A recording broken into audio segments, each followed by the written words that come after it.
All right, good morning, everyone.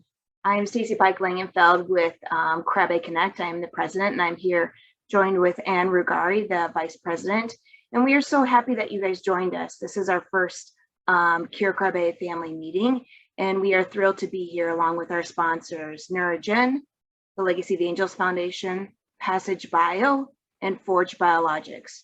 We are so thankful for their support in helping us with this disease. As we start, I'm going to just open this up with some general insights and information into our organization, and then talk a little bit about Krabbe Cures.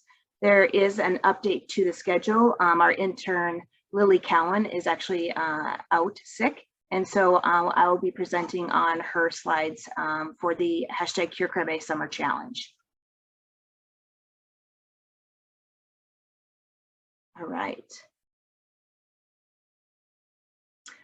Just a little overview of Krabbe disease. It's obviously a rare disorder. It is a severe neurological condition that results in the loss of the myelin sheath, and that's due to the lack of an enzyme called GLAC that is absent at birth, or there's a disruption later in life. And many of you are aware of this, as we many of you are tied to the space.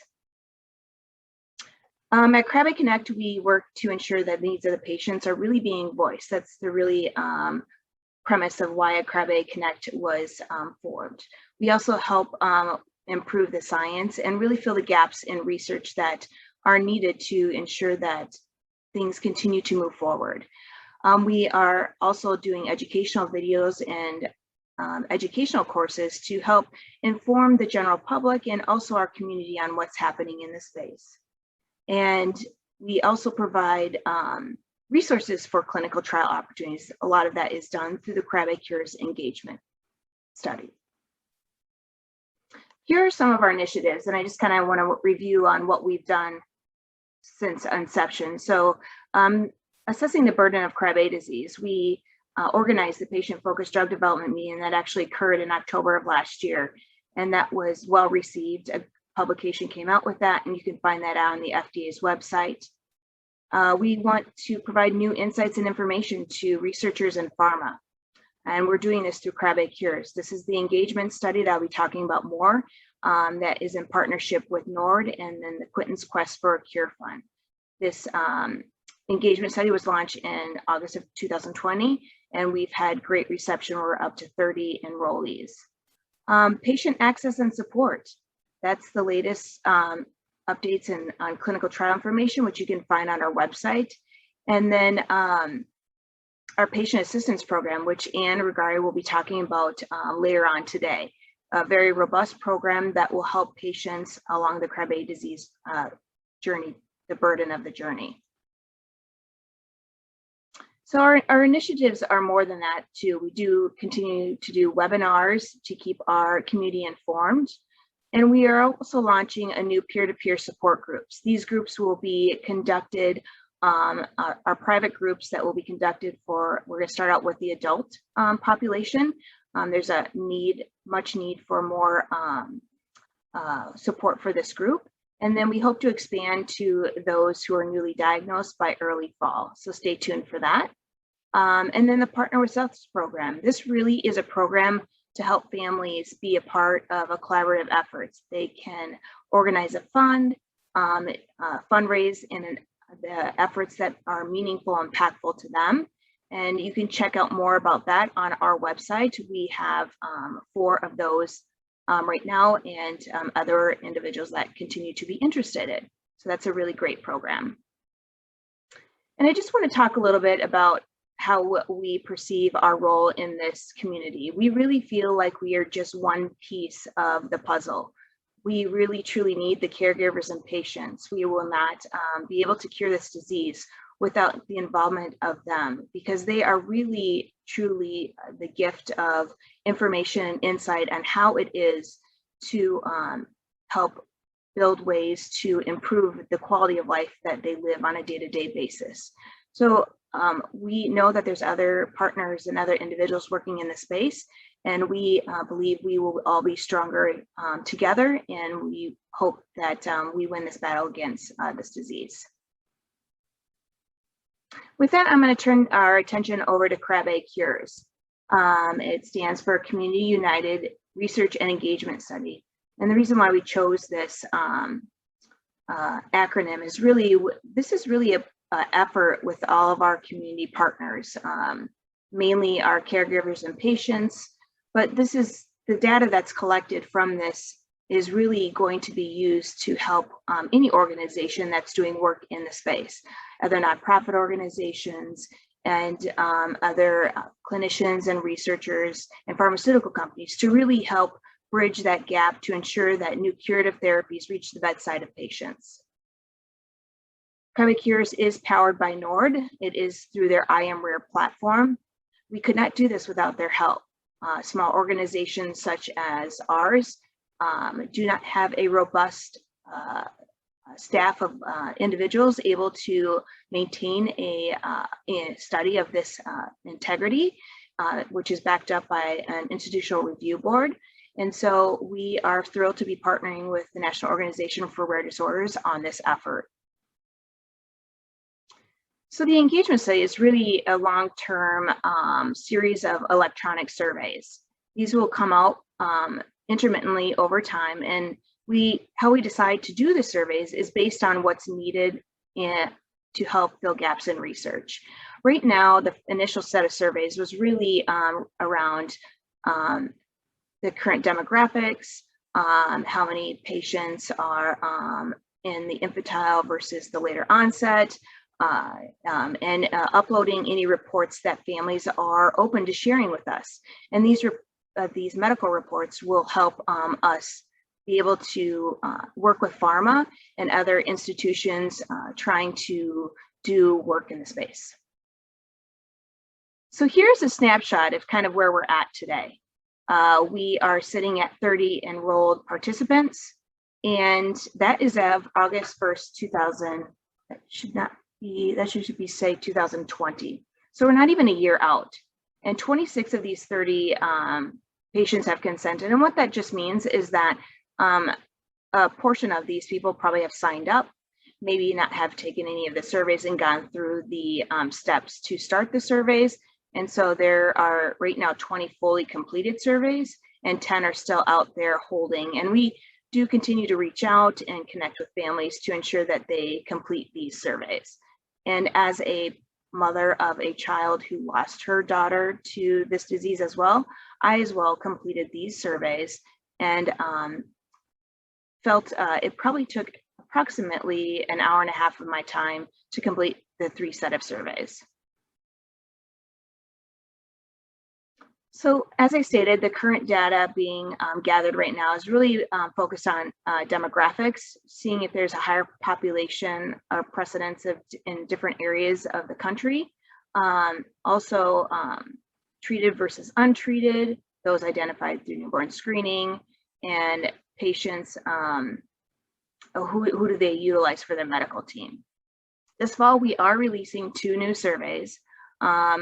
They will be focused on elements of newborn screening and elements of transplant. And the details of these haven't really been released to the general public, but we will be continuing to utilize these surveys to fill gaps in research. And the gaps around newborn screening is really about the process and procedure, how families are identified, and transplant is really around the success of it and the use of it in the Krabbe disease space. Here are the aims. The aims are really endless. I mean, these are the ones we've come up with, but these continue to be expanded. We really use this to understand the deep burden of the disease on the caregiver level. So this isn't the same type of data that's being collected in the clinical space. This is really patient-reported data on how they live their day-to-day lives with this disease. And this is really important so we can understand how to better improve their quality of life and develop resources that will help families be able to navigate this disease much easier.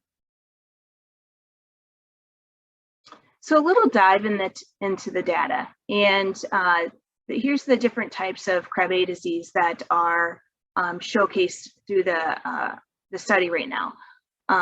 It is showing that infantile is the majority, which we already knew. So 16 of our participants are in this infantile bracket here in the bright reddish orange. And then over here is kind of the country of residence. So this the study is accessible to all those across the country. Right now, we do have some participation from the Netherlands. The one downfall of our current platform is that it's only available in English. And so we've had discussions with NORD regarding expanding this into other languages. But one of the things that can happen too is this can be replicated to be another something that can be used in your country. So we are opening to partnering with other organizations to help replicate this in different aspects that might be more meaningful and impactful in your area. All right, so here's the participants by state. We have several states that have participated. Looks like the majority are from Texas and looks like Rhode Island. And so we continue to hope to expand on this as more and more people become aware of this platform to help provide insight and information into Krabbe disease. So this is quite interesting. We did ask to see if patients were seeing a Krabbe disease expert, and most of them are seen by a Krabbe disease expert. And this is really important because we wanted to ensure families were getting the information about individuals that are well-versed in the disease. There is a difference in the amount of information that families understand with their child's condition when they do spend time with someone well-versed in Krabbe disease. And this is also another piece, the ongoing support. Many still do utilize a Krabbe disease expert to oversee the care for their child. So even though they may have visited a center that was well-versed in Krabbe disease, they're still utilizing them to oversee the ongoing clinical care of that patient. And this is a snapshot of what transplant is looking like with 20 responses. So about 5 of them were eligible for transplant. And transplant is an option. It's not something that families have to do. And over here, it shows that out of those 5, 4 went through the transplant and 1 decided not to. And as far as newborn screening within the platform right now, we have 3 that have been identified through newborn screening. And these are the different states that they have been identified through. 1 is out of Illinois, 1 is out of Missouri, and the other out of Virginia. So this will be very useful and purposeful as we continue to expand newborn screening in all 50 states. This is another topic of concern as we continue to forge ahead with therapies in Krabbe disease. We are concerned, obviously, about the coverage and how it's going to impact families financially. And so this is just a snapshot of how families currently within the 20 that have completed these surveys, how the insurance looks for them. We will need to keep this in mind and continue to dive into more on how that affects each family and how much out-of-pocket costs they're currently managing as a result of their loved one impacted by Krabbe disease or themselves. So here's the report element. We kind of put these in little buckets, but families have the opportunity to upload reports that can provide information and insight that will give industry and others working in the space, clinicians, researchers, that we may not be asking the right questions within this platform. So these are gathered through this platform to be utilized. And please remember, all this information that is set in this platform is de-identified. So if anyone reaches out and would like to utilize this information to do a current study or work in the space, they do receive the information, but it's not identified to a specific person or individual. That information is all withheld in the platform. So this is just a snapshot of what it really looks like today. We are thrilled to be at nearly 30 participants. We do have more work ahead of us. These are not easy to do, and it's not easy for families to do. When they go through these questions, it can stir up emotions. They have difficulty completing the questions. And so we recognize that, and we do provide them a stipend for their time and efforts. But ultimately, we still need more individuals to participate. And that's what's going to help us reach the necessary curative therapies for patients.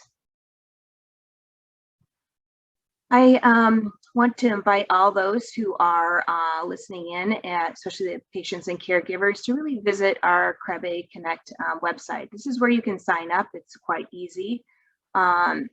It's really your voice that, through your data, that really helps bring curative therapies to the bedside of patients.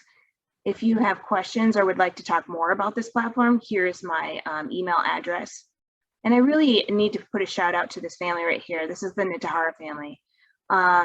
They would have been impacted by the disease by their little guy, Quentin here. He has late onset, identified through newborn screening. And we wouldn't be here with this platform without their help.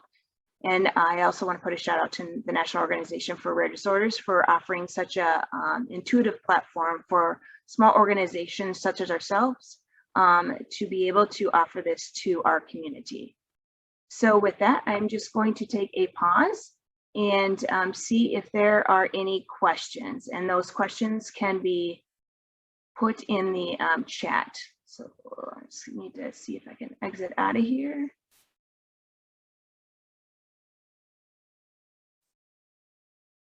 So I can see all your beautiful faces. All right. It looks like, Dean, sir, on insurance coverage, were they able to select multiple options? We see families with various combinations of private insurance, SSI, and Medicaid coverage for their loved ones. I'd have to go back and look, Dean, on that element. I'm not sure if they were able to select one or more than one. This was over a year in the making, and I would have to double check on that, but I can get back to you on that question.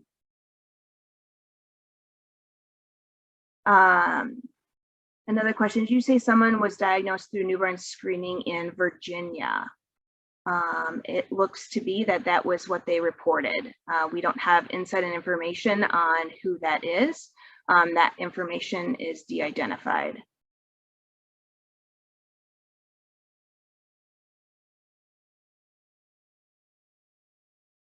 We do have a couple more minutes here. If you have a few other questions, go ahead and put them in the chat. And I would encourage you guys to also reach out if there's further questions or details that you would like about the platform. I'm happy to answer those. And just so you know, we are recording this session, and this will be available for you to review later, which can be also useful as sometimes we always need to watch it a second time around.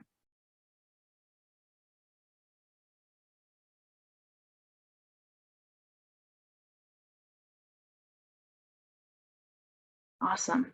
Well, I'm going to go ahead and share my screen again then, and we will get to the Krabbe Cures. So give me just one moment as I pull that up.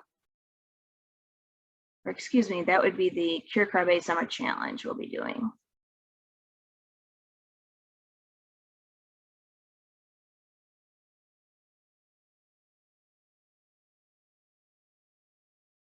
Thank you for your patience as I switch over here, you guys.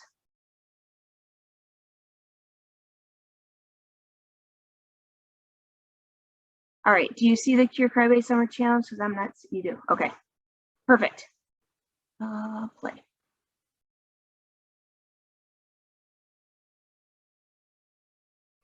All right, we are super excited about this. This was the brainchild of our secretary, Wendy Zealand, and I couldn't thank her more.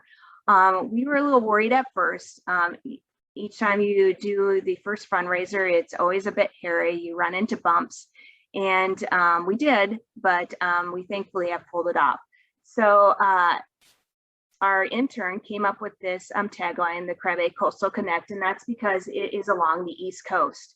And so how we are excited about this because this type of participation in these type of events really helps us to raise awareness. It's important that we continue to inform others about Krabbe disease and other leukodystrophies in the space because that's what is going to bring more curative therapies. This also helps fund our Cure Krabbe programs like the patient assistance programs, our webinars. We do sometimes have to pay stipends and things of that nature, helps support our website infrastructure, and we'll continue to expand other efforts within Krabbe Connect. You know, our patients battle challenges every day, and so what better than to take 30 days from July 15th to August 15th to give something back, to endure a little pain and endurance completing each of those miles. So there's a total of 4,452.1 miles that we will be logging. And many have asked if they could do their own team. And we really wanted this to be a collaborative effort, kind of going back to how we see our organization, that we are just one piece of the element to help advance curative therapies. And so we are all doing this together in an effort to cure Krabbe. So here's what our t-shirt looks like. So our sponsors can kind of see how their logos are placed, and this is in the works and being shipped out to participants as we speak. So thank you. We are at about 93 participants, which is really exciting. And those you can continue to sign up for this as well, all the way up till we start the race on July 15th. So we've had a couple questions on how to sign up. For those that are familiar with our website, it's pretty easy, but just go to KrabbeConnect.org and there's this giant banner right here. And all you got to do is kind of click within the banner, and that will lead you to either to extended information about our about the race, the different milestones, or it also brings you to this virtual mission page. And there's this little green box right here. It says join, and that's the button you want to click. If we could make it bigger, we would, but unfortunately, this is the platform owned by who we are using the vendor through. And so this is their site that they manage. And once you join, it's going to first ask you to register for the Mile Virtual, essentially sign up for this platform, the virtual mission platform. So you're essentially logging in, registering, and you want to also select the Cure Krabbe Summer Challenge group. You don't want to do it on your own, otherwise you're going to run 4,452.1 miles on your own, which is pretty treacherous. I mean, if you have that type of energy, awesome, that's fantastic. But it's the whole goal is really to do it together. And so you'll initially fill out all this information. You'll put in your address and your t-shirt size, which is in that first box it'll ask you. And then it'll kind of look like you're done. And when you put let's go, but you then have to go to the $50, there's a little blue $50 element up in the left-hand corner. You got to click on that and pay, and then you're done. So once you've paid, you'll get your t-shirt. So if you register now, you will get the t-shirt after the challenge starts, but not that big a deal. You can still be a part of the effort to move Krabbe disease forward. And check this out, you guys. Look at these sponsors. How awesome is this? 13 sponsors. We could have never imagined that we would be here today with 13 sponsors for our first event. And Because of this, we decided to do a special challenge just for our participating sponsors. And that involves, essentially, we do see every mile that everybody's completing. So all you have to do is make a spreadsheet of the people who are participating on your list that have signed up and paid for the 50 bucks. It can be employees, it can be family members, anybody you get to join your team. They just need to be on your list. And then you email that spreadsheet to us by July 15th, or even the 16th is fine. And we will collectively monitor the amount of miles, do posts on social media about the where everyone's at for the participating sponsors. And the coolest part is there's awards. So first place, the company who logs the most miles, your team will get gifted a Stronger Than Together Advocate sponsorship, which includes at the Million Dreams Gala on September 24th, which is actually $1,000 value. So you'll get a table, sponsorship, and company recognition through our marketing items. You'll also receive a plaque recognizing your efforts. And of course, we'd obviously want a picture if that would, once you guys receive that.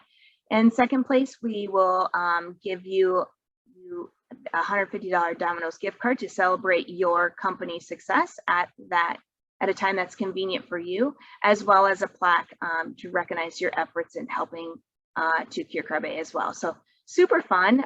We are really excited. And all of our participants, when we hit each milestone, so there's 10 milestones, we will do a Facebook Live drawing for 2 prizes. And they could be anywhere range from gift certificates to Cure Krabbe swag to also some unique items that we have gathered. So if you guys have any questions about this Cure Krabbe Summer Challenge, go ahead and put those in the chat box.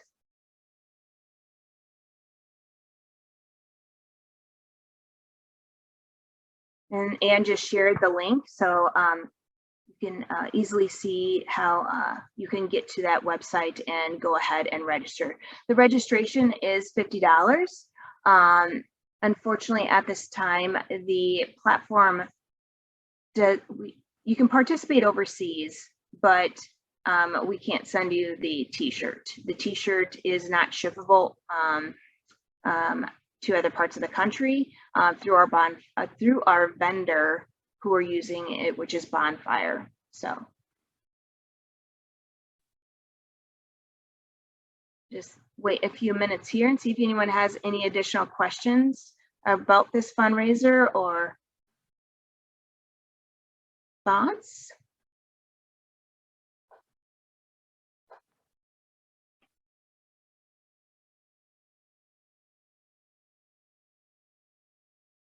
Let's see, we're at 9:28 here, so we're a little ahead of schedule.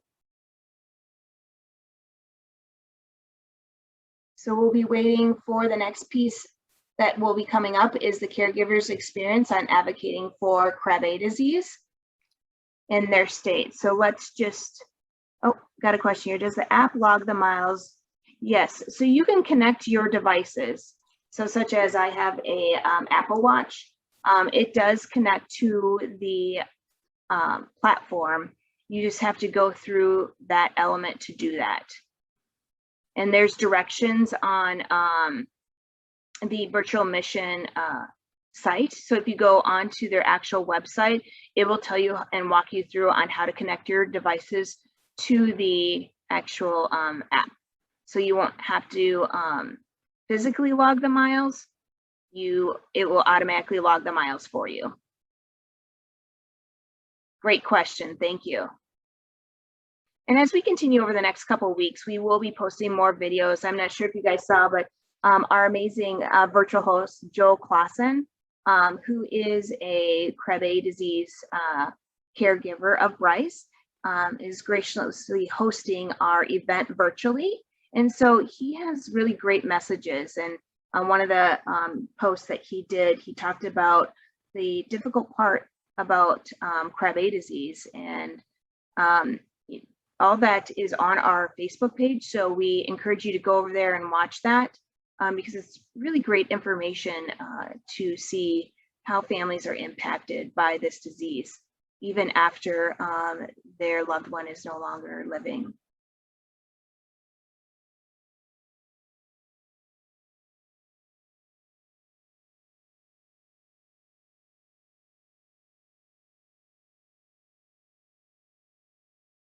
So we are just going to go ahead and take a 5-minute break as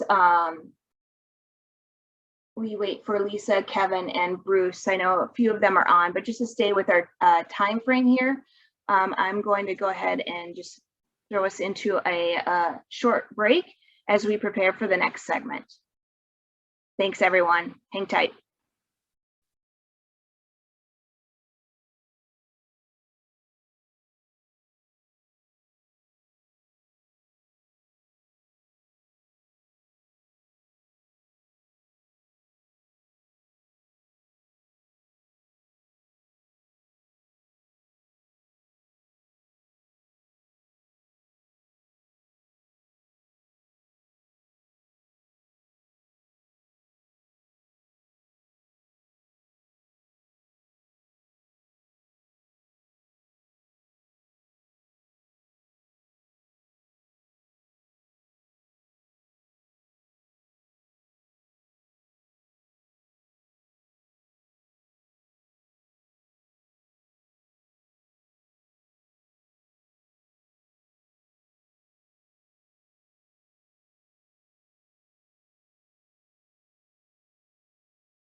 All right, guys, I think our whole panel is here.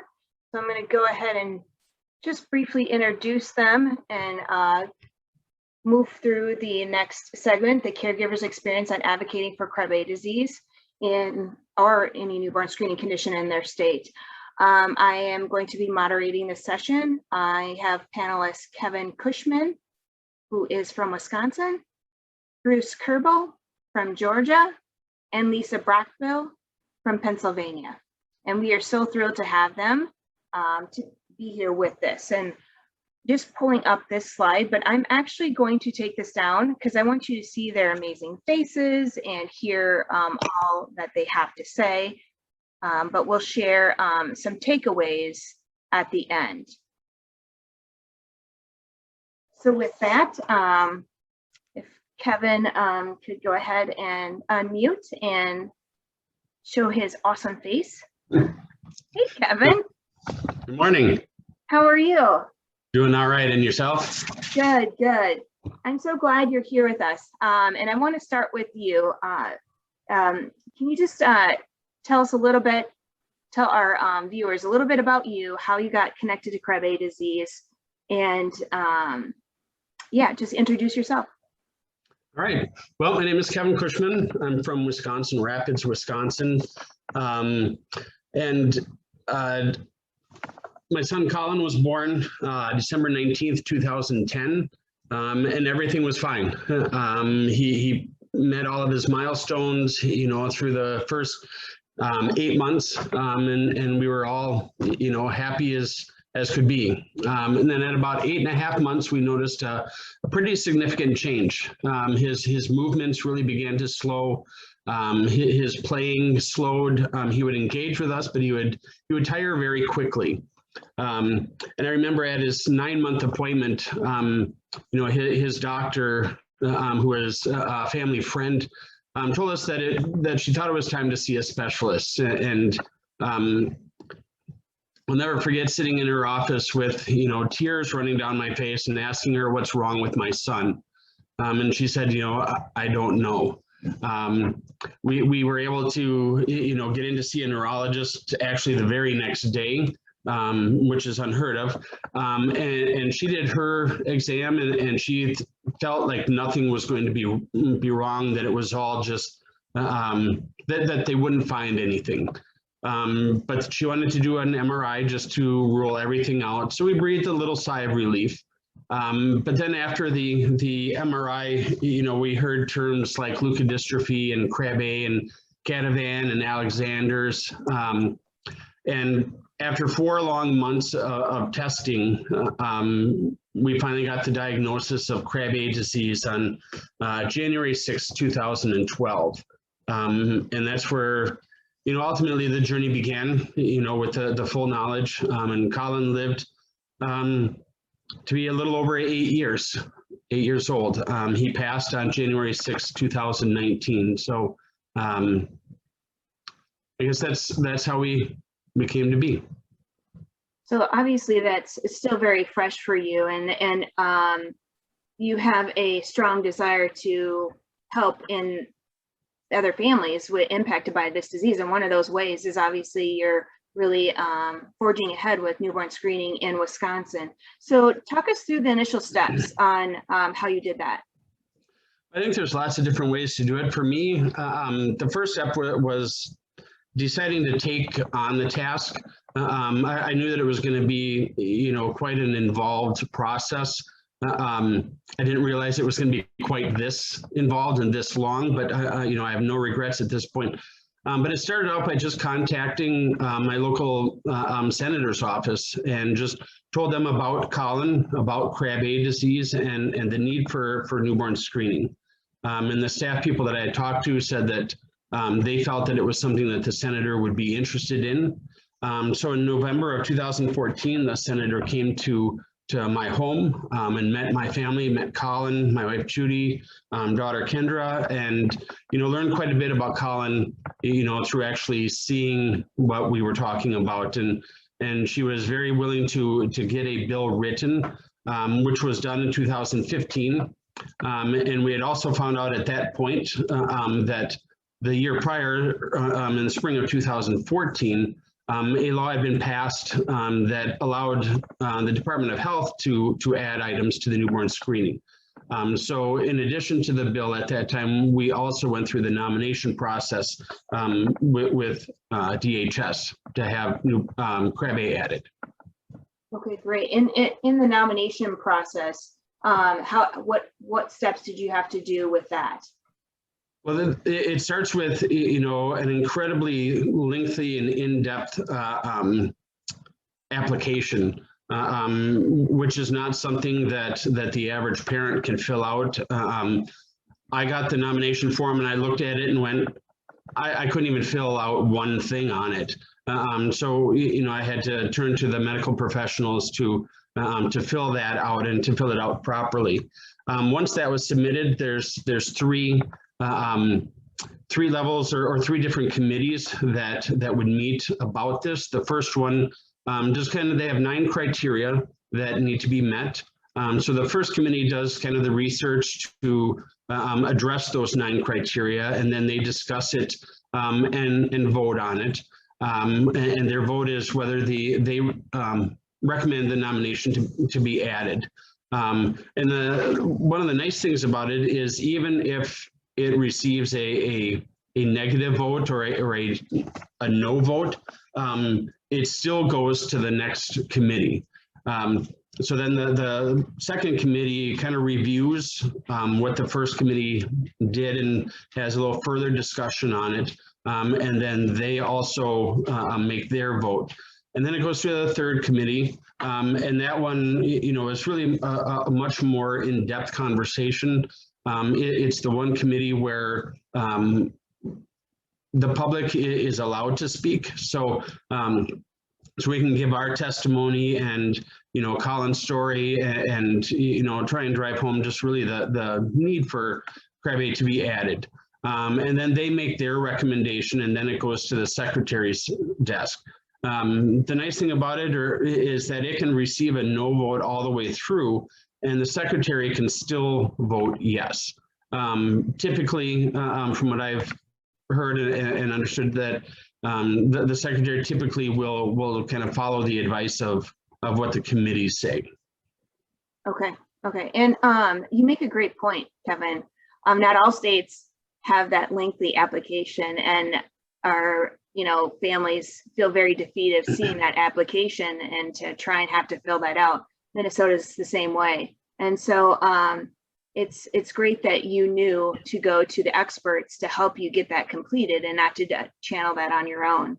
Can you talk a little bit about where Wisconsin is right now with the process? I know they've received some no's and you've done some great work in getting the media involved in this process. So inform us kind of where we're at right now with Wisconsin. Well, there's been some new developments, so this will get a little messy. So hopefully my explanation will kind of be clear, and if not, I can address that in a moment. But we currently do have a bill in the Senate, which originally has started out as a bill to have Krabbe added to the newborn screening panel in Wisconsin. Now this is where the messy part begins. I believe a year or so ago, DHS has had approved Pompeii to be added to the newborn screening panel. And they're currently still in the process of having the rule made before the screening can begin. And the machine that's used to screen for Pompeii is the same machine that's used to screen for Krabbe. And that's a machine that Wisconsin already has.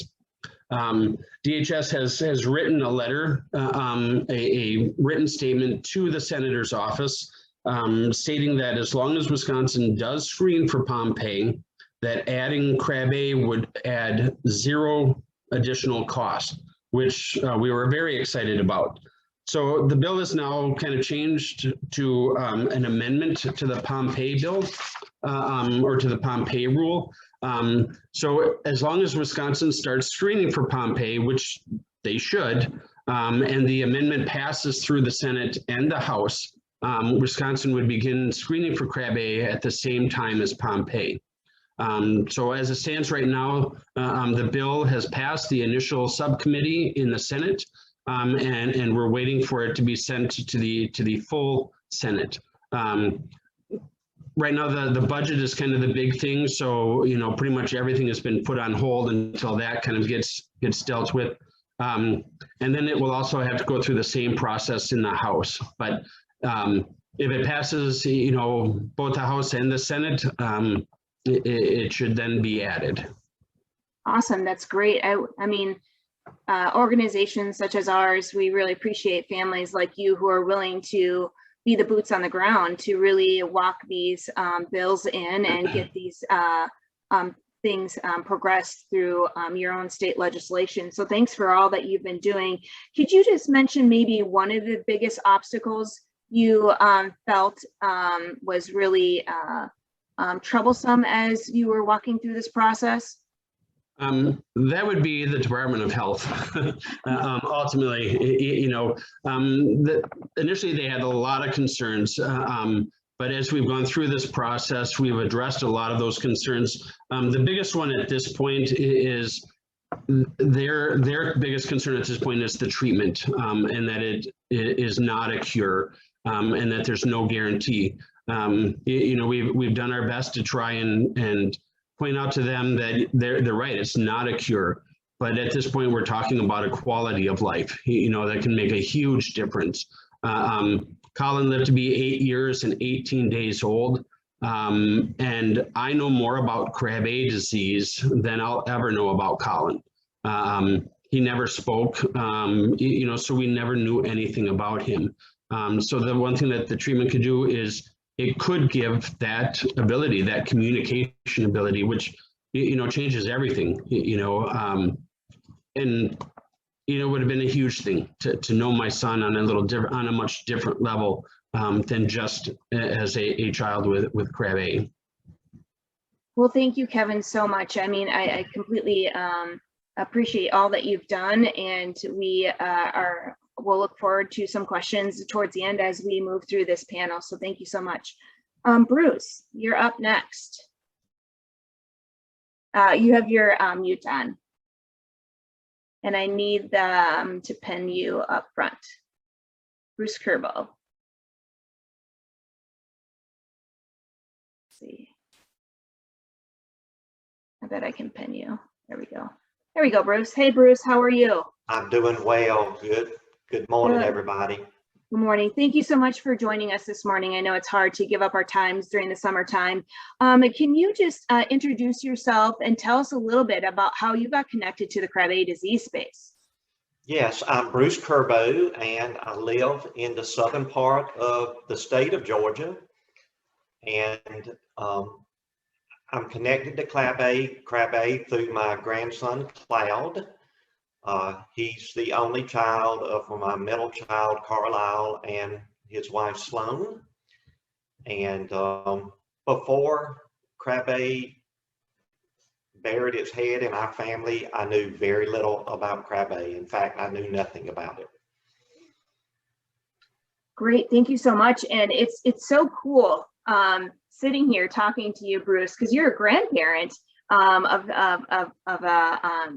a child that's impacted by it. And so this really showcases that, it's not just the families that are impacted, it expands beyond the families and into the friends who are really help embrace these families that are impacted by the disease. So thank you for the efforts that you're going about with newborn screening. So walk us through on how you tackled Georgia with newborn screening.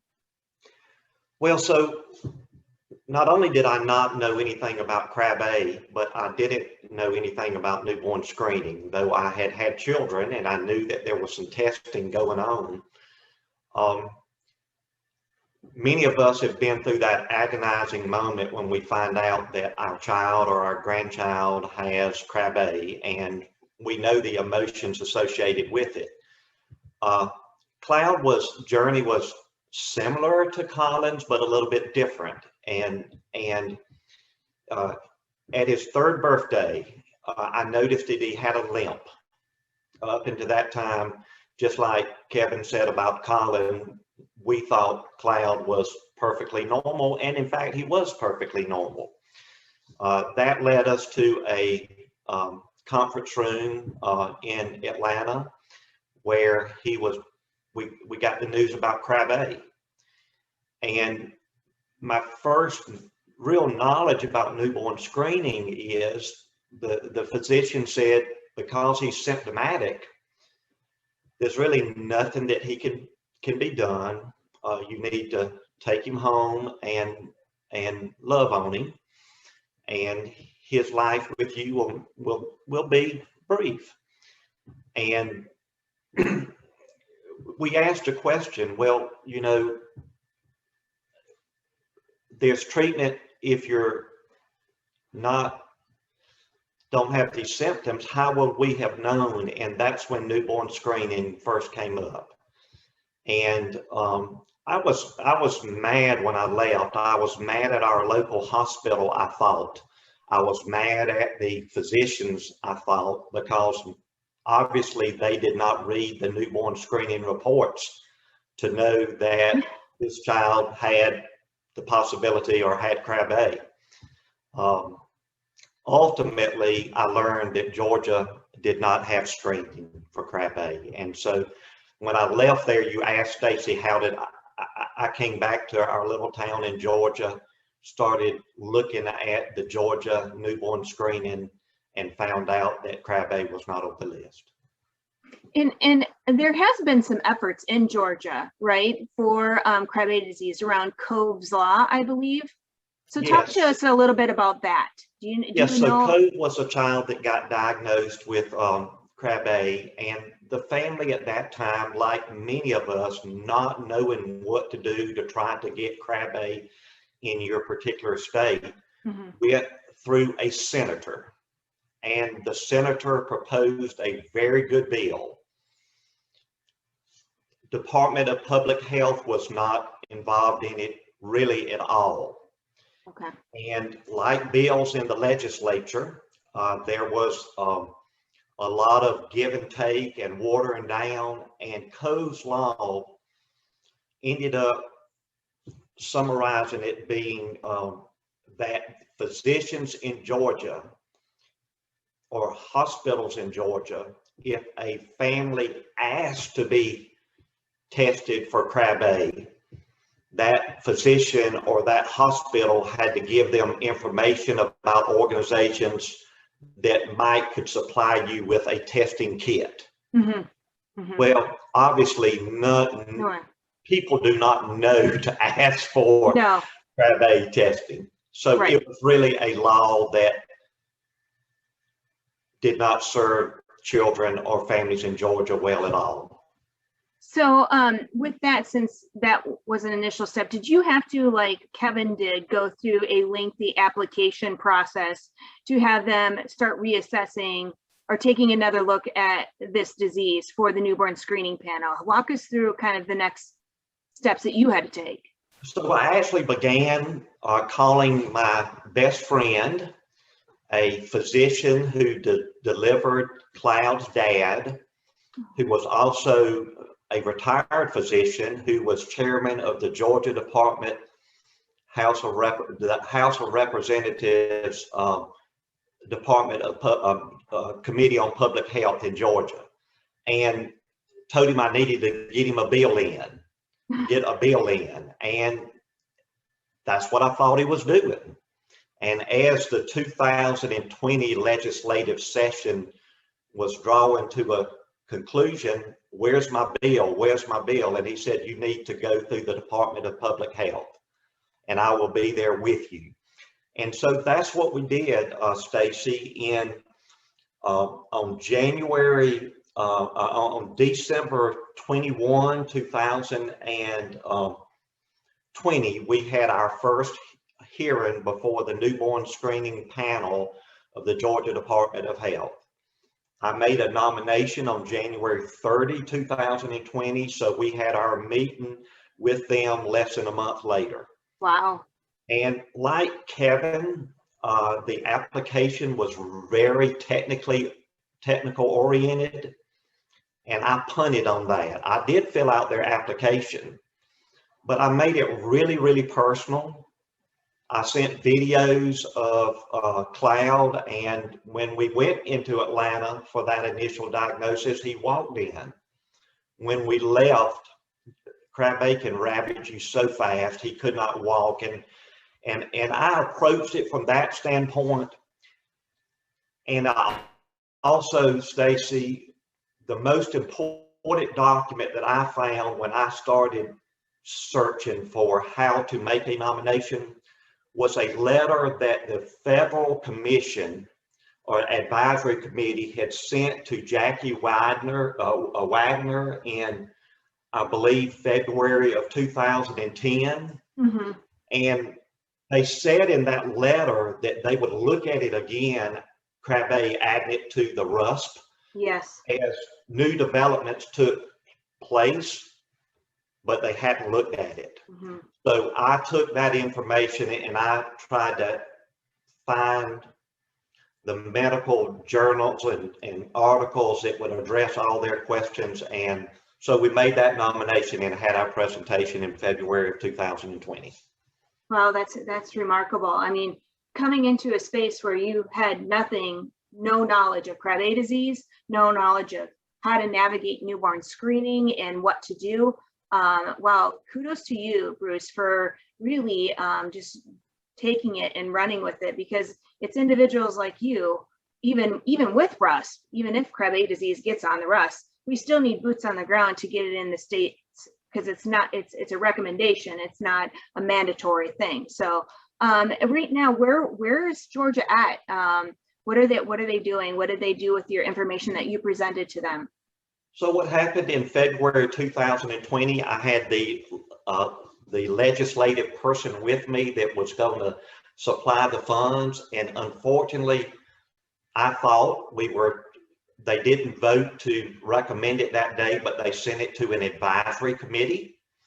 And it turned out that that advisory committee was actually the very best thing that happened to us. I got appointed to that advisory committee along with a lot of specialists. Typically, your newborn screening advisory committee people in a state, they're very wise and know a lot of the medical aspects of the diseases that are on their list, but maybe not a whole lot about what you're proposing. And maybe they don't know what the advancements have been made with respect to that disease. So that study committee worked very well. We went back to the, after completing about 6 months of our study committee working, we went back to the newborn screening advisory committee for Georgia, and they voted to accept our recommendation. And so did Kevin, the chairman of the Department of Public Health in Georgia. Mm-hmm. And the recommendation was to do a 3-year pilot program.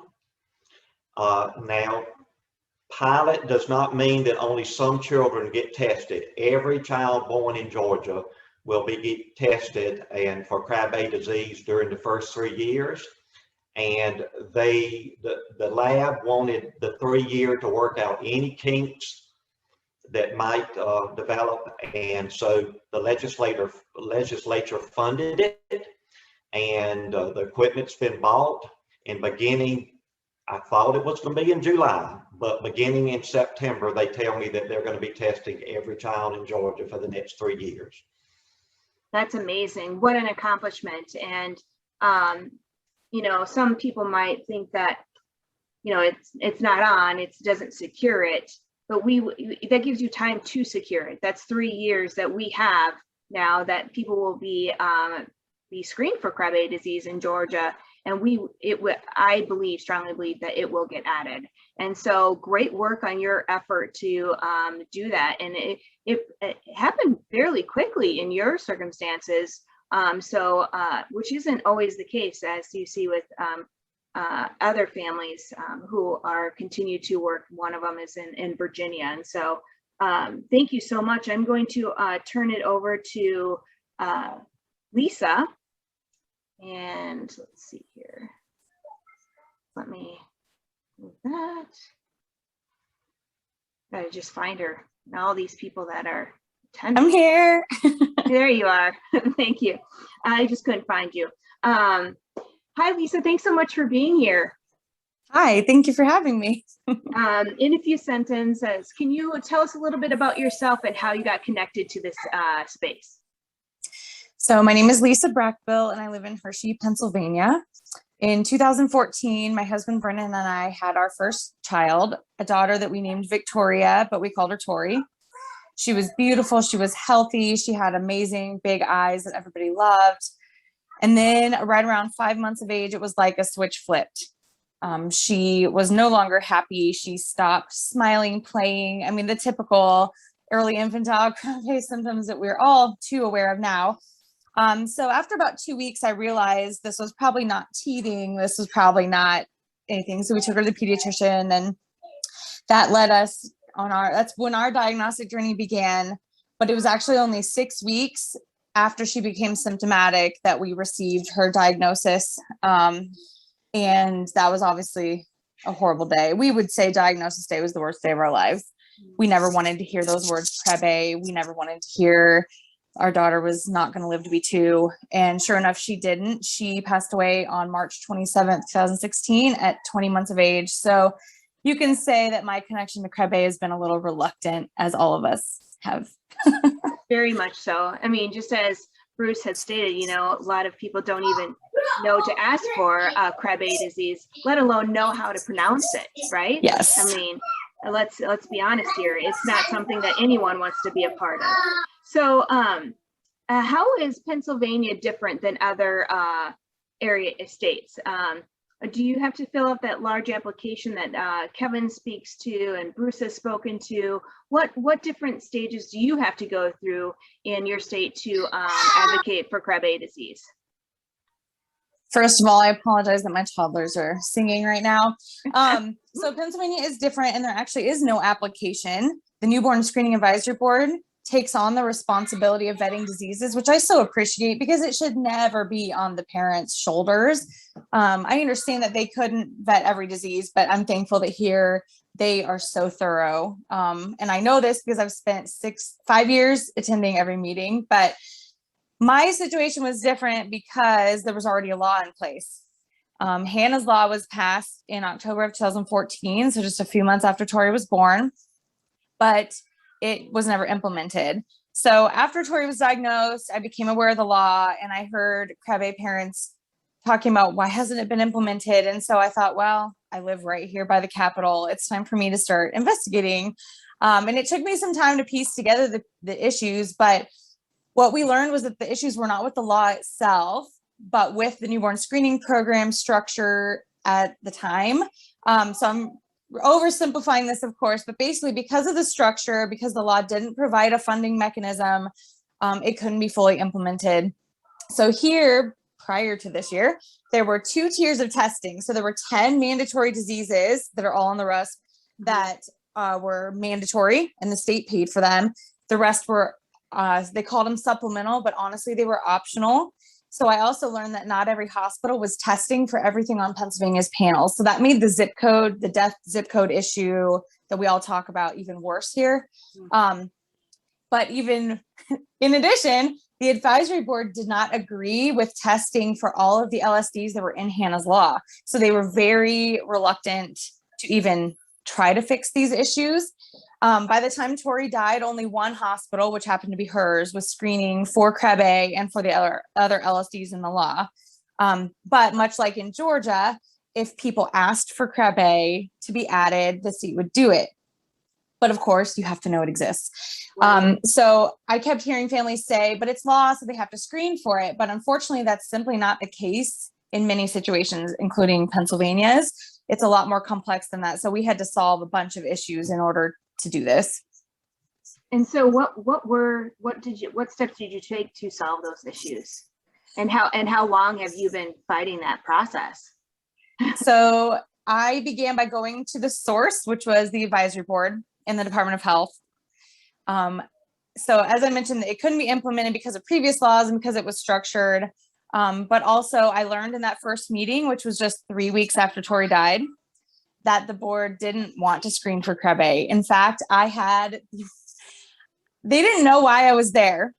And the one of the first things on the agenda was discussing the fact that Hershey was going to start screening for these. And the chair of the board said, I think this is such a waste of time and money. I don't know why they're doing this. This should not even be on the table. And I was so mad. Thankfully, they made the public wait 5 hours to be able to talk, so I could formulate my thoughts. But I also realized they were using very old data because we were in that publishing gap. Like, there was so much going on in the Krabbe world that we all knew about because we're involved, but they didn't know. So at that point, I became a thorn in their side, a nice thorn, but I started sending everything that I could. And I was able to teach them over the course of many, many years that Krabbe is indeed worthy. And now they're actually fully in support, including that he's now the former chair, but he's still on the committee. He's now one of my greatest allies. Never would I have thought that 5 years ago. But it was from those meetings, as I sat there and listened and observed, because I was an outsider, I was able to pick up on these things like the inequality of screening. And so finally we had a common goal, which was improving the newborn screening program. And of course, for us, having Krabbe added by default was a huge bonus.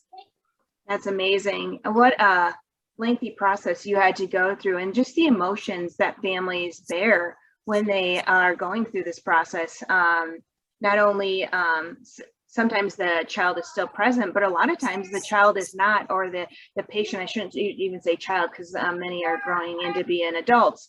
They aren't present. And so it's a difficult process to navigate, for sure.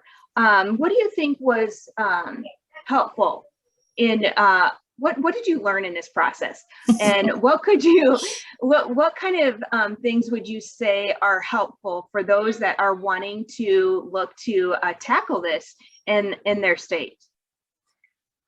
I would say that you really have to be aware that there's often more going on than it seems. The advisory boards are not out to get us. They're not out to, even though it felt like it, definitely felt like I was the enemy.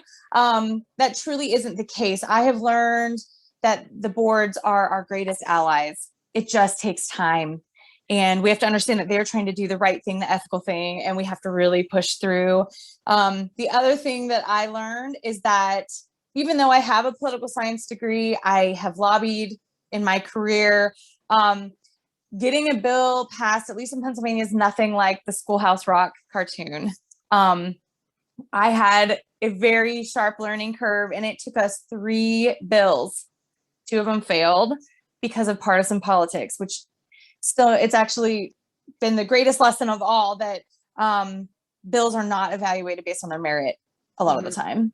Right. So I would say it's really important to know how your state works, and that's going to take talking to people, not only newborn screening people, but even people who are really involved. If you have to do this legislatively, really talk to the people who know the game, because if we had done that, we would have not gone the way that we did. We would have changed our strategy like we ended up doing last year. Sure. So I think what is awesome about this space too is that there's been a new effort in the leukodystrophy space with the leukodystrophy newbornscreening.org platform, and you're a part of that. And I am thrilled to have you part of this discussion for that reason.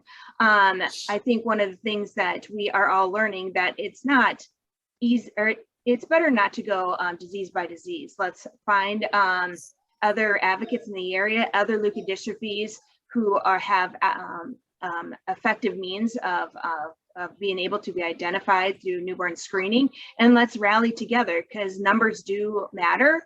And so talk a little bit about the ldnbs.org and how families could utilize that to really help their own efforts. So one of the visions of LDNBS is to equip advocates both with knowledge, but also with networking opportunities within their state across leukodystrophies and lysosomal storage disorders. Because as I've been doing all the research behind LDNBS for the past year, I mean, so many hours, I have learned so much about how this space works, how connected it all actually is. For instance, states like Kevin mentioned, if states are screening for Pompe and MPS 1, then adding Krabbe is really no big deal. So what we basically did is I have this beautiful spreadsheet that's on the website, and I tried to figure out every single hurdle that has been thrown at families by talking to families, by listening. And I was like, let's take away these hurdles. And so those are the things that we've often heard states say, like, oh, we can't afford it, but they're already screening for these things. So it's like, well, let's arm the advocates with these really basic things that we just may not have thought about, especially when you're first beginning. Like if I had known this stuff 6 years ago, it would have been a way easier fight. But that's our goal, is to connect people, but also, like you said, with also pushing for other leukodystrophies. So XALD has been on the RUSP for over 4 years. I believe it's 4 years. And still not even half the states are screening for it.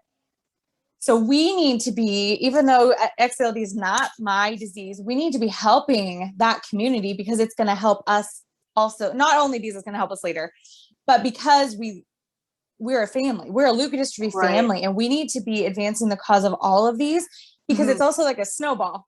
So if we get XALD, Pompe, MPS 1, then Krabbe, and then soon MLD will be so much easier, whether we have RUSP approval or not. So yes, we're hoping Krabbe will be on the RUSP in the next couple of years. But until then, we can be working on XALD. And to speak to that too, I mean, we've been pretty successful going state by state. Yes, it's a tedious process, of course it is, but at least we have that resources.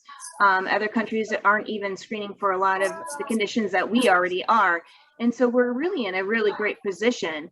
And the other element too that I always encourage people is like, don't go about it on your own. Enlist the help of LDNBS, enlist the help of Krabbe Connect, the United Leukodystrophy Foundation, because the more people you get involved, the stronger your message and the better your presentation on getting it through. Absolutely. We've seen something I've observed through my 6 years in this space is that there's so much amazing work that has been done, that is being done, but everybody's working by themselves. Organizations work by themselves, advocates work by themselves. And I think that even if we joined with ALD families and other families in our states, we could make such a bigger difference. That's very much true. I just want to quickly, as we will be heading into our breakout session, and I know we need our full time for the breakout session, I just want to show these takeaways, and these are really provided by Lisa, Kevin, and Bruce themselves. And so just take a peek at these. I'm not going to walk through each one of these because I want to make sure we get to our breakout, but we can send these out. Really know your state, know what you need to do, and don't go haphazardly about this. It does take organized efforts, and there's organizations out there to support you. And so lastly, I can't thank these guys enough. Kevin Cushman and Bruce Curbo and Lisa Brackville. Here's Colin. This is Kevin's son. Cloud is Bruce's grandson, and Tori is Lisa's daughter. So, I mean, this is why we're here, guys, because we want newborn screen to be passed, and we want these efforts to mean something. So with that, I'm going ahead and gonna ask those who are patients and caregivers, I think, let's stop sharing here. Inspire Media will be giving us a breakout link to, let's see here. I'll just wait for them to respond here. There should be a breakout room that they'll be giving us. And this is closed to industry, just so you know. So those who are part of industry, we will not be invited.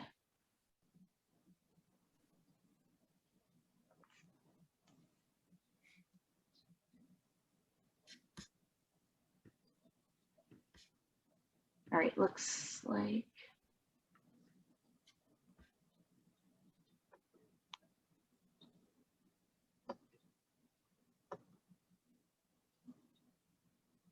A minute, guys, I just am asking Inspire Media here what we need to do.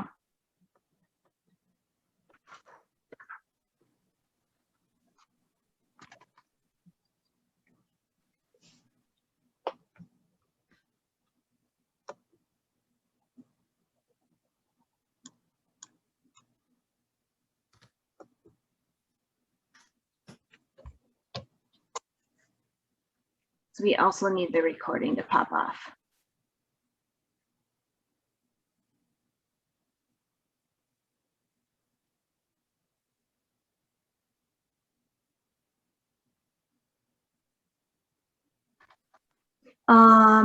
Anna says we'll be coming back to this room after the break. That is correct. You'll just rejoin this link.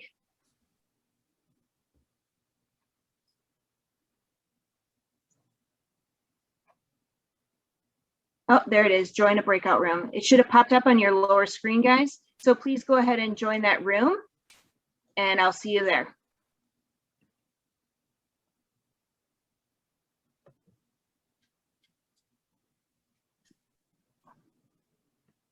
I am not seeing that on the screen.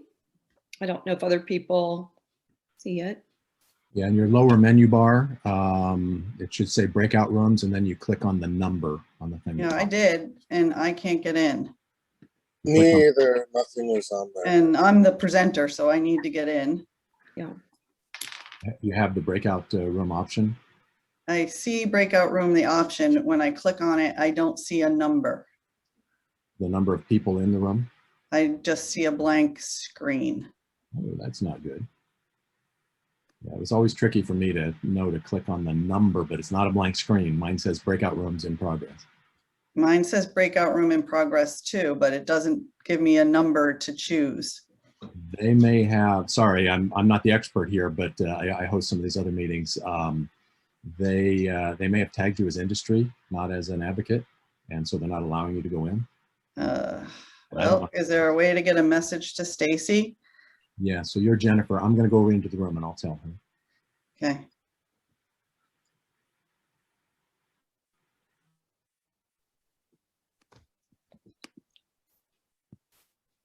Yeah, I am also not, I do not have the link. So Jennifer, you're not the only one.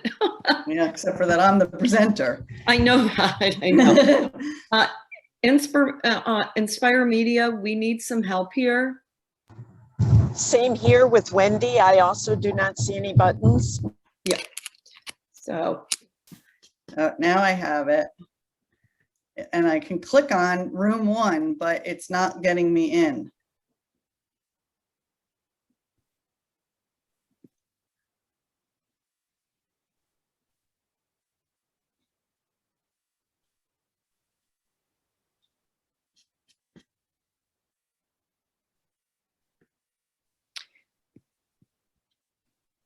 who's our contact at Inspire Media? Oh, she's not even.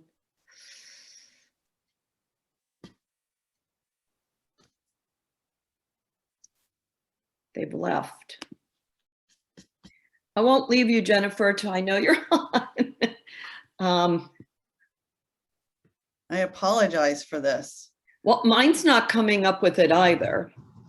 Anne, can you hear me? Wendy, I also cannot get into a breakout room. Yeah, I got can it. hear you. Yes.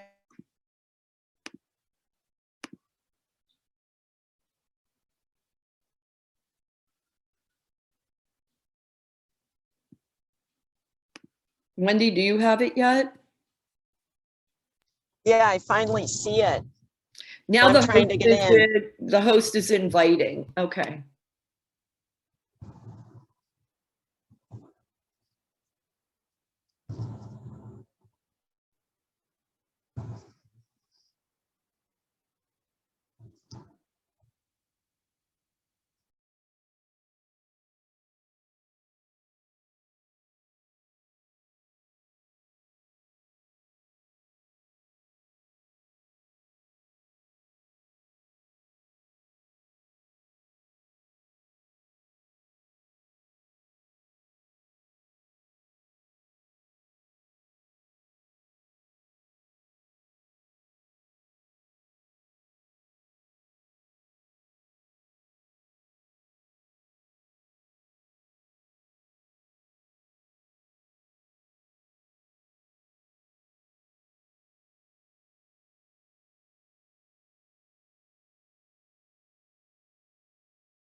I'm just going to wait a minute or two before we all join here back in this session. It was a great breakout session with our families, and wasn't enough time as usual.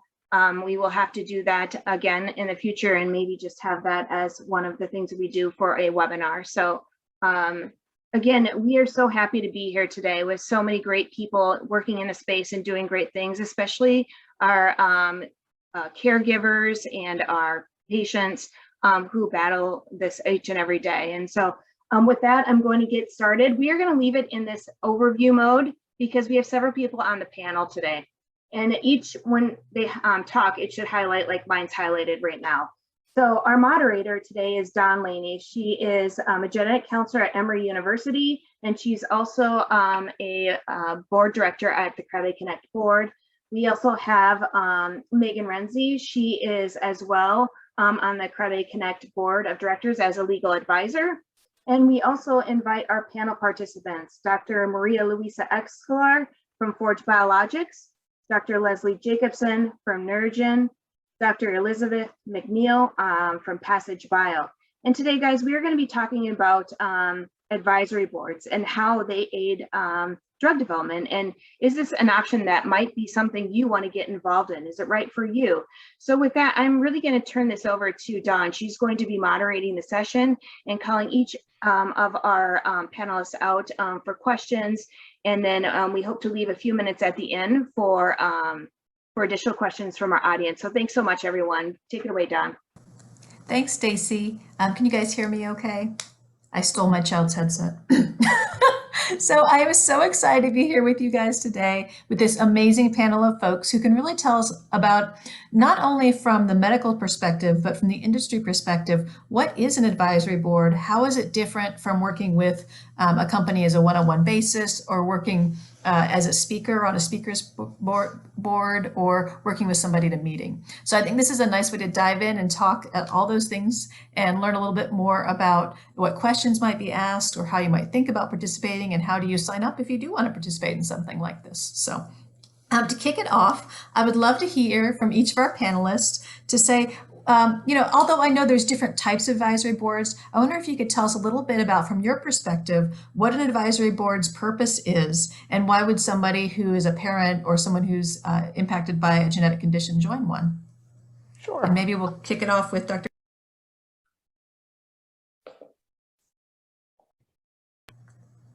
We can start with Dr. Digan. Go ahead. Yeah, Dr. Escolar, I think you're on mute. Sorry, it was a cut off for a minute. Well, first of all, thank you for inviting me to be a panel speaker. Thank you for the audience to be here.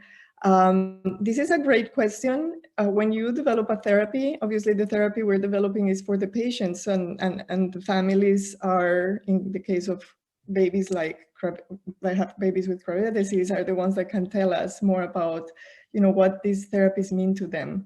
So this is extremely important that we get that feedback. And so that's why we have these panels, these advisory panels.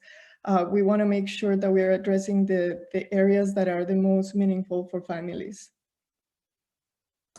Thank you. That's a great kickoff.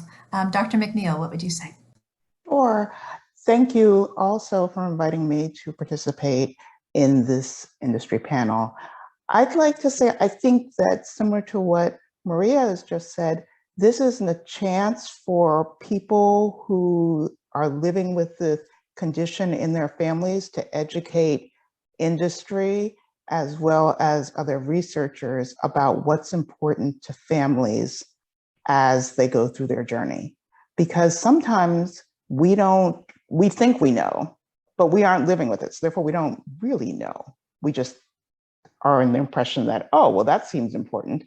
But what's important, or what we think may be important, may not be the thing that's top of mind for families. So it's very helpful for families to say, that's nice, but let's also tell you about this. Could you consider this?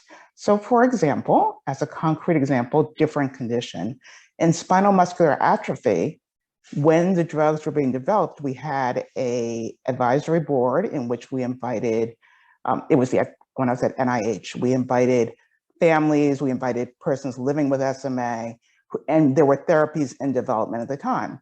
And the people on that panel said, yeah, okay, great, you're developing therapies, but none of you industry folks and government, stewards of our tax dollars have taken into account that one thing we're seeing is that we're seeing increased endurance with the products that are being developed. And you aren't testing for that. And that's an incredible benefit for us living with this disease, because it means that we can go to work, we can do this, we can do that. And you aren't assessing that. And so therefore, this is a benefit that's not being appreciated. So insights like that, I think, are really helpful. Wonderful. That's a great example. Dr. Jacobson, what would you say? Yes, thanks also from me for the opportunity to join with you today and speak at this panel. I would fully agree with what Drs. Escolar and McNeil have said. I think from my perspective and experience in industry, there's sort of two big buckets. One is for industry to learn from those suffering with the disease and those families experiencing the disease, what it means to have it, and what are the most burdensome aspects, what would be most beneficial to improve.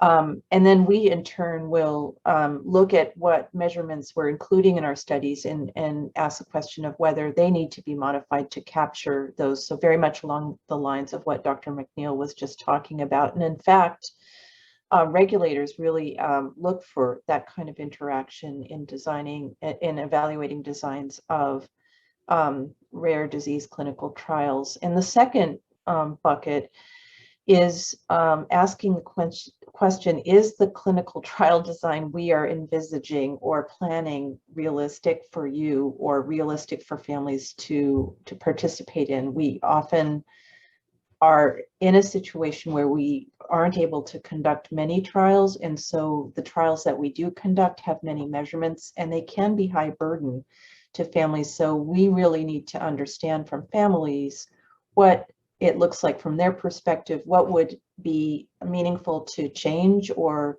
for example, having baseline measurements over 2 days instead of 1 to avoid exhaustion, and things of that nature. So those are the two major buckets that advisory boards have helped a great deal in helping industry develop realistic and robust clinical trials. Wonderful. I think that you touched upon my next question was, what do you do with the information when you have it? You mentioned that it helps design clinical trials. Is it something where somebody correlates it all together and then you distribute to the people it needs to go to most, or what happens with that information? Why don't we start with Dr. McNeil this time?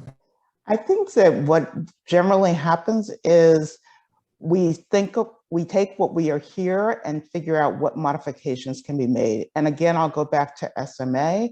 We had a trial and we had a lady at an advisory board saying, that trial you've set up, which was in newborns and had 8 hours worth of testing, she said, that will never work.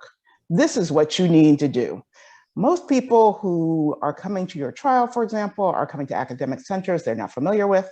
They need a car service that will pick them up and take them to exactly where they need to be, because most of you will remember that when you've gone to an academic center, for some reason, the signs are never clear as to where you need to be. And if you're already stressed because you're there with your child for this testing and it's 8 in the morning and you're trying to move around, it's not a good thing. So this mom pointed out sort of realistic logistical things that could be modified to make it easier for people to participate in a trial. And we just took what she said and implemented it, to be honest. That's what we did. But I think that that's the type of thing where if someone points out to you, this is something that can be done that will help people participate, we take that seriously and we try to accommodate it. Now, I should also say the other bit of education is sometimes people say, this is something that's important to us, and we can explain, we understand why that's important, but we don't have a good way to assess it. And so therefore, it's not that we aren't hearing you, but we have difficulty incorporating that into a trial because of this and that reason. Yeah, I think that's a really important point to underline, is just because it's brought up in a meeting doesn't mean that it will necessarily change something, but that it's being heard and perhaps thought about as you think about other options, other publications, other endpoints and advocacy goals as you go through. Dr. Escolar, what would you say? You're on mute, Maria. I agree with, sorry about that. I agree with Dr. McNeil in terms of, yeah, after these advisory boards, you know, we take into account what the families say. Not always we can solve their issues or concerns, but by listening to what is working or not working, it is extremely helpful from the industry side. Now, I'm in an awkward situation because I'm a clinician and I'm also now on the industry side, so I'm seeing both sides, and I actually have more experience as a clinician than in industry. So I think I would let Dr. Jacobson and McNeil comment on this from the industry side, because I do not have a lot of experience from this side as much as you do. That's right, we all have to start somewhere, right? Dr. Jacobson, what would you say? Yeah, very much echoing what Drs. McNeil and Escolar have said. The biggest impact of patient advisory boards are modifications of clinical trials. And that's a really, really important and big impact. Of course, as Elizabeth was noting, I mean, and yeah, it isn't always possible to modify according to what would be desired by every person. What can happen instead sometimes is addition of cohorts, to allow patients who don't otherwise meet inclusion criteria to participate, or plans for post, marketing commitments or studies that would allow broader access to the product. These are some of the key ways in which these advisory boards have a big impact. I wonder if you can tell us how you choose the mixture of people who are on advisory boards, because as we're hearing these comments from advocates, parent advocates, and the people who are there representing themselves, they help determine how clinical trials are made and how different priorities are set related from the patient or family perspective. How do you make sure that you've got a good representation of people who are from different walks of life when you go through these advisory boards and put them together? Let's start with Dr. Jacobson. So it's a really important challenge in my experience in rare indications. Families of means are more able to come to meetings and get to know industry. And that's just an unfortunate fact. I think one of the ways that can be aided is industry donation to foundations to allow travel funds, for example, to be available so that we can have contact with a wider range of parents and families in terms of means. But it's an ongoing challenge. We are, reaching out. Mainly our main point of contact are organizations such as Krabbe, but the network of parents through, there's some situations where we get to know parents who have their own network of people that they've developed as a result of having a rare disease in the family, and that can be highly valuable as well. Excellent, thank you. Dr. Escolar, what would you say? Yeah, well, one of the biggest challenges, I think, is exactly what Leslie just said. But I think in trials that are done internationally, we have to also understand, how different cultures perceive what we do in a trial, and how it affects them in terms of not only travel, but there are things that we take very much for granted. For example, insurance, right? Insurance in the US usually covers for a lot of the procedures that you need that are outside of the clinical trial. When these families have to travel to a site for extended periods of time, they may lose their physical therapy and their speech therapy and the pediatrician that was seeing them. And so understanding how we can support those needs, and obviously industry cannot pay for those, but it is a problem, and this is where I think parent foundations and parents can help just identify some of that support that is necessary when you do trials, as well as all the cultural and more place dependent issues, like if you go into another country where maybe they don't have certain supports while they participate in a trial, or they have to move to another country. So these are all things that are very important to discuss with families that are represented from different places. Thank you. Dr. McNeil.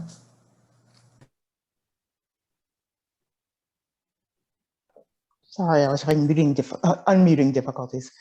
I agree with the idea that it's hard for trial participation. We have to take into account people from different cultures and the effects of coming to a given spot for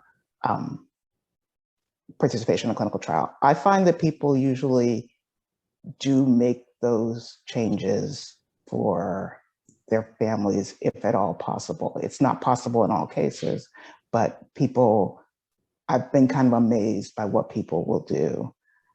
But that doesn't sort of address the advisory board question. And for the advisory board question, I'm going to sort of put it back on the advocacy groups, because when in my experience, have worked on advisory boards, I have insisted on a representation from a range of socioeconomic backgrounds and a range of race and ethnicities, unless it's obviously a disease that only affects a given race or ethnicity. Because within the US, there's no reason that advocacy groups couldn't approach people who have various and sundry race and ethnic backgrounds. That's not to say all those people will participate, because participation is not mandatory, but they should be approached. Yeah, I think that's really important. And I did like that, you also call out, the advocacy groups too, and say, look, your advocacy groups need to also be reaching out to people from all levels, if they want to. Some people are like, I am not ready to be part of your advocacy group. But if you're reaching out to new diagnosis, old diagnosis, people from all racial and ethnic backgrounds, all socioeconomic, it can really make a big difference in how you view your advocacy board information. And as industry, if advocacy says, I have Mr. and Mrs. Smith who would be on your ad board, but there's this or that constraint. Maybe they work at 7-Eleven and they have kids' childcare issues. We might need to work with them to see what we can do to facilitate their participation. It's not fair to exclude people just on the basis of socioeconomic status in the US for an advisory board that affects a disease that affects multiple different strata of society. We have to do a better job.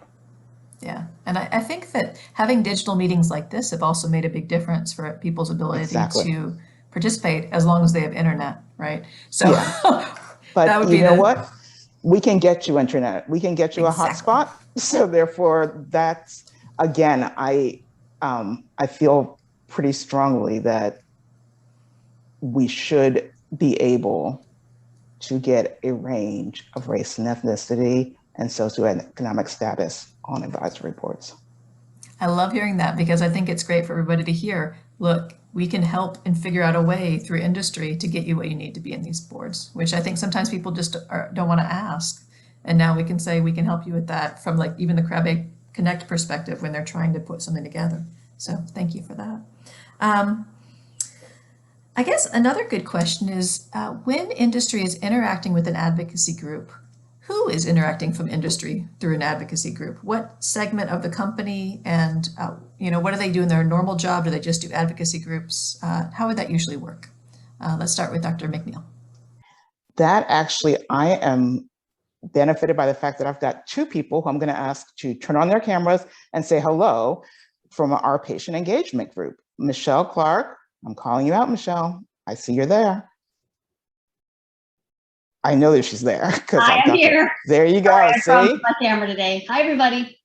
So this is one of the people that you would be interacting with. And Carrie, where are you? There you go. Hi, Carrie. Elizabeth. So the patient engagement people, that's who you'd be interacting with. They basically tell me, Elizabeth, we're doing an advisory board. Here are the questions. Here are the people. And I nod and, you know, look decorative.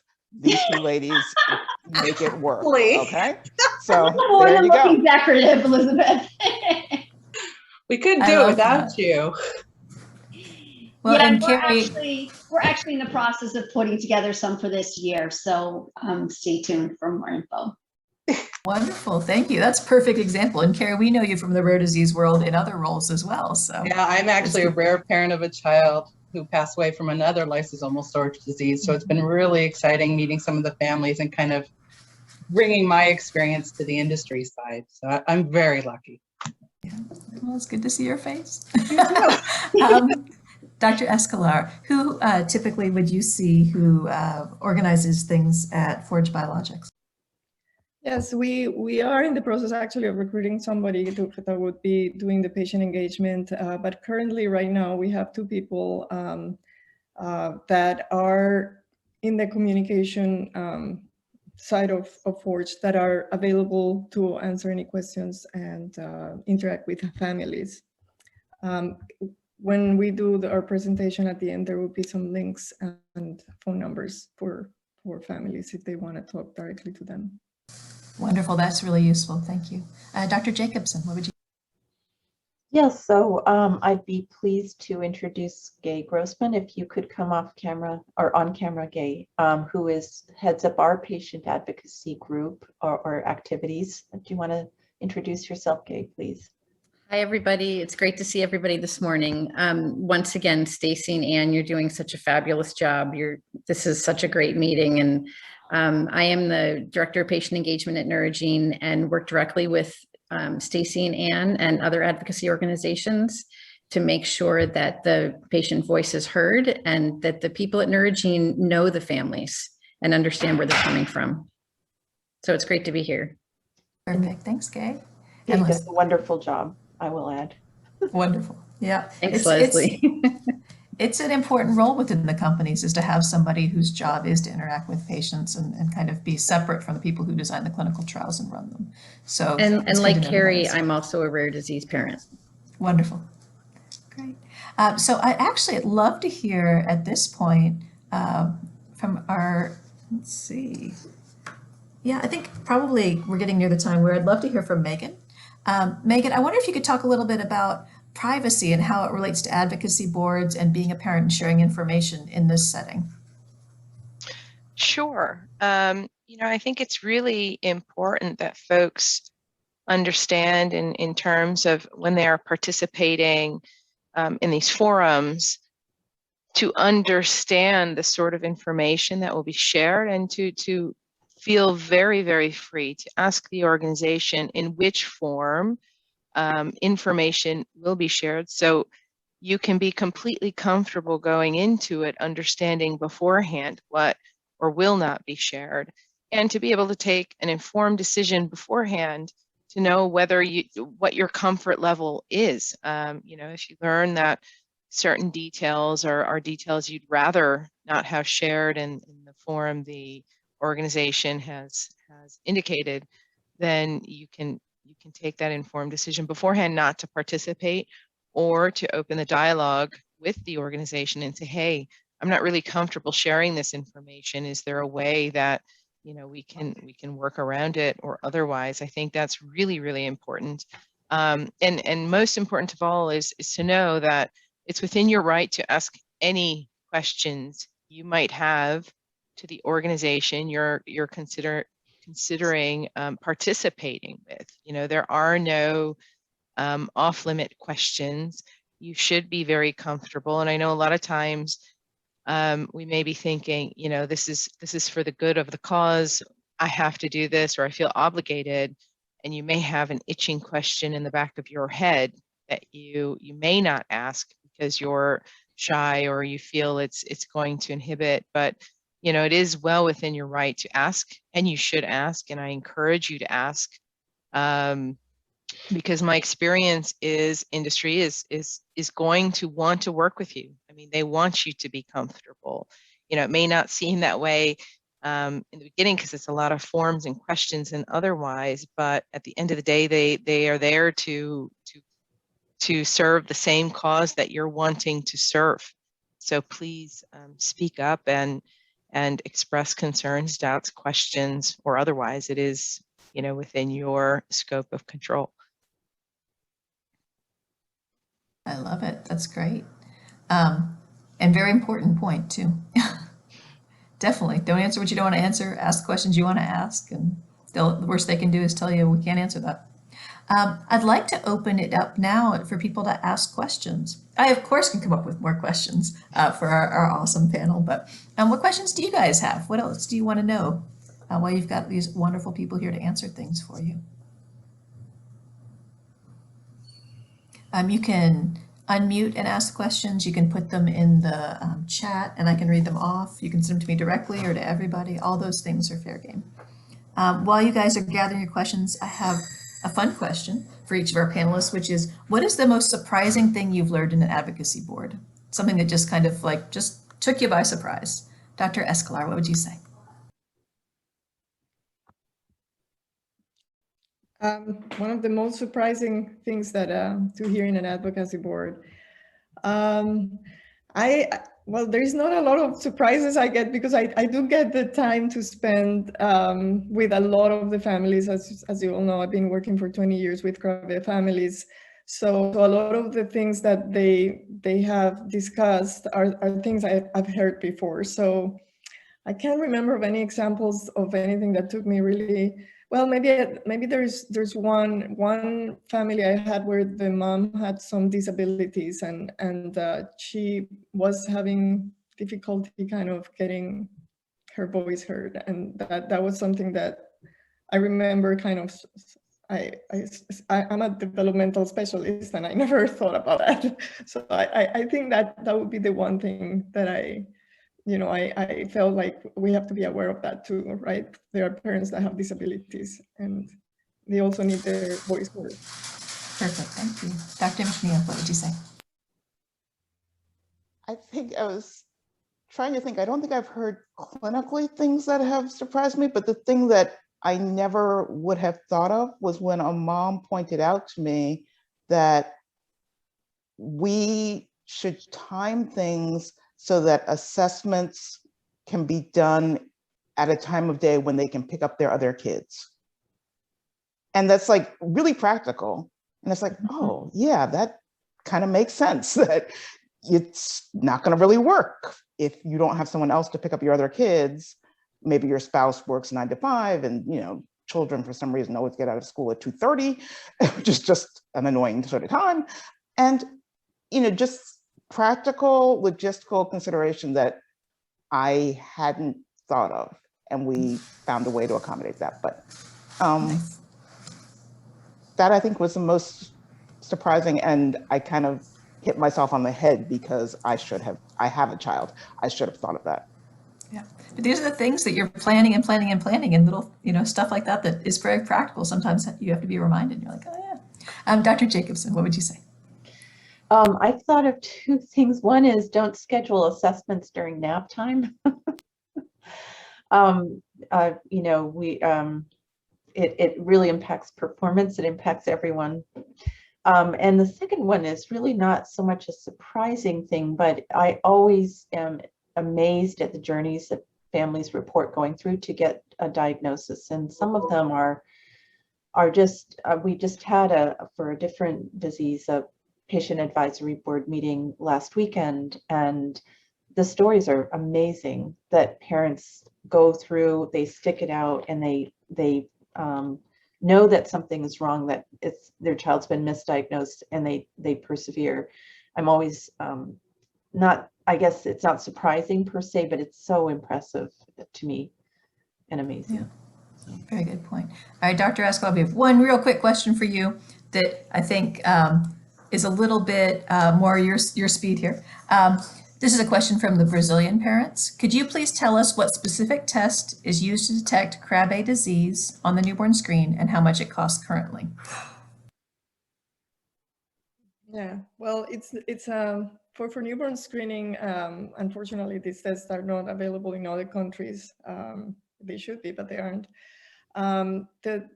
Currently, what you test is you test a dry blood spot and you test for the protein that they're missing.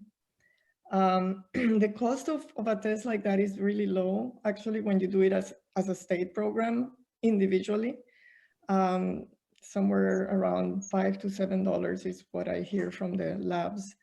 But it's not something that unfortunately someone like from Brazil can necessarily access.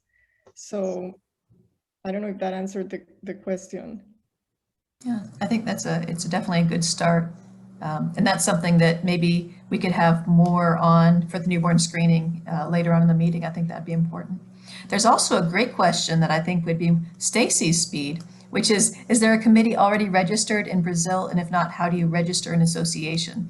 And not the logistics of it, but have you heard of a Krabbe group currently in Brazil? I have not, and actually we'd be interested in partnering. I know we worked with the organization Krabbe UK overseas with Colin Brown, and so we are, like I've said before, we're all in this together in joining forces, and this is not a disease that just impacts those in the United States, but also worldwide. And so we definitely want to join efforts and help in any way, shape we can. So we'll definitely have to continue that conversation offline, but I really appreciate them being interested, as we are very willing to work with others. Yeah, and I just want to I was going to say that David just added that they just got the law approved to newborn screen for Krabbe disease, or newborn screening, and maybe they're trying to get Krabbe disease. So that's pretty exciting, and I think you guys could have a lot of offline discussion on it. Very much so, and I appreciate that. So I just want to take a moment to thank all of you, Don Laney, Megan Renzi, Dr. Marie Escolar, Dr. Elizabeth McNeil, and Dr. Leslie Jacobson. I know Saturdays are not always our favorite time to have meetings, but this is the time that our families can be with us and really have a lot of time to learn more about what's happening in the space. So we're going to take a short, quick 30-minute, that's about 25-minute break. Please grab your lunch and come back, because our industry people have videos that we're showcasing, and they're great, and it gives some insight into the work that's being done in the space. And so have your lunch at your desk, and we'll be back here at 11:45. Thanks, everyone. Thanks, everybody. Great job, everyone. You can just keep your screens on, guys, and just mute yourself and turn your video off, and then the video will play.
Gene therapy has come of age, and the promise of addressing genetic diseases at their source is really exciting.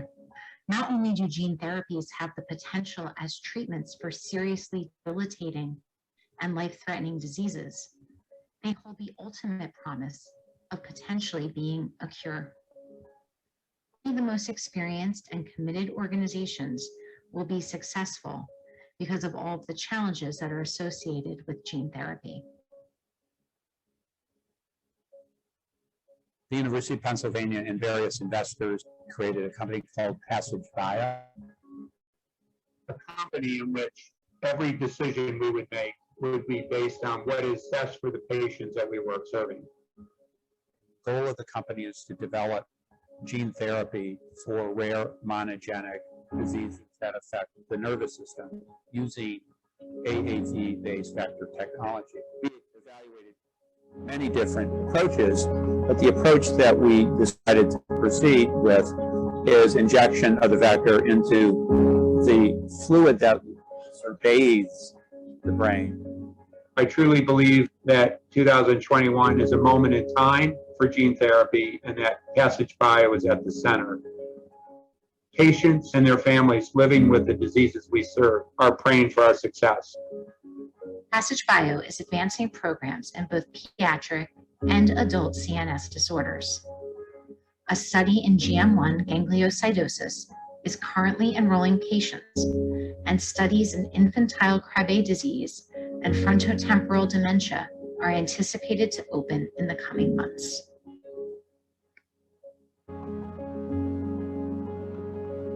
At Passage Bio, we put patients first. At Passage Bio, we are committed to excellence. At Passage Bio, we make an impact. At Passage Bio, we act with integrity. At Passage Bio, we succeed together. With an unparalleled pipeline, an extraordinary team, and a culture that is deeply rooted in collaboration, hard work, and putting patients first, we are extraordinarily well positioned to become a world leader in gene therapy and to transform the lives of the patients that we serve.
Hello, I'm Dr. Randy De Silva. Thank you for your interest in this clinical trial developed by Forge Biologics for patients diagnosed with Krabbe disease. We are beginning a clinical trial for FBX 101. I wanted to take a moment to address some of the questions and share some information about the process, what to expect, and next steps. At Forge Biologics, we launched a clinical trial called the FBX 101 Rescue Trial. The Rescue Trial is the phase 1-2 clinical trial for patients with Krabbe disease. The phase 1-2 means it is in early phase clinical development. The focus of this initial clinical trial will be an evaluation for the safety of FBX 101, which is an investigational gene therapy product given a few weeks after hematopoietic stem cell transplantation. Clinical trials help scientists and doctors explore whether a medical treatment is safe and effective for people.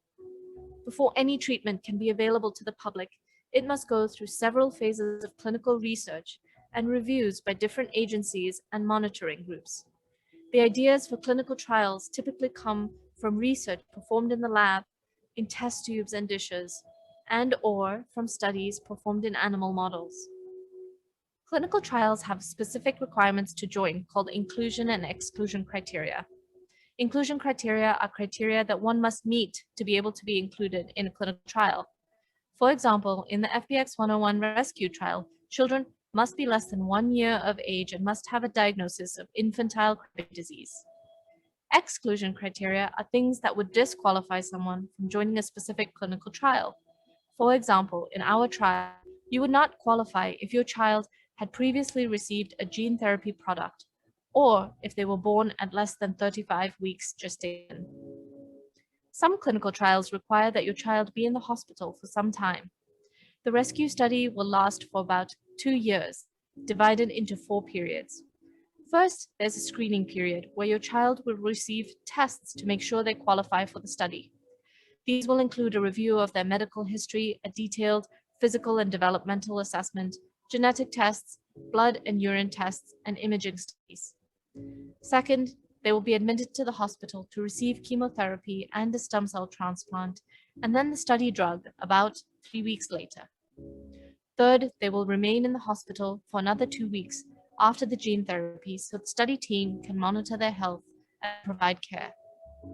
Fourth, once the study team has confirmed that your child can be discharged from the hospital, you will continue to visit the study clinic over the next 2 years. There will be 12 visits over this period during which your child will receive tests and assessments to see how they are responding to the study drug. The follow-up visits are initially more frequent and then they gradually space out. If you'd like more information about this trial or have any questions, you can visit www.forgebiologics.com or contact us at medicalaffairs@forgebiologics.com. Thank you for listening.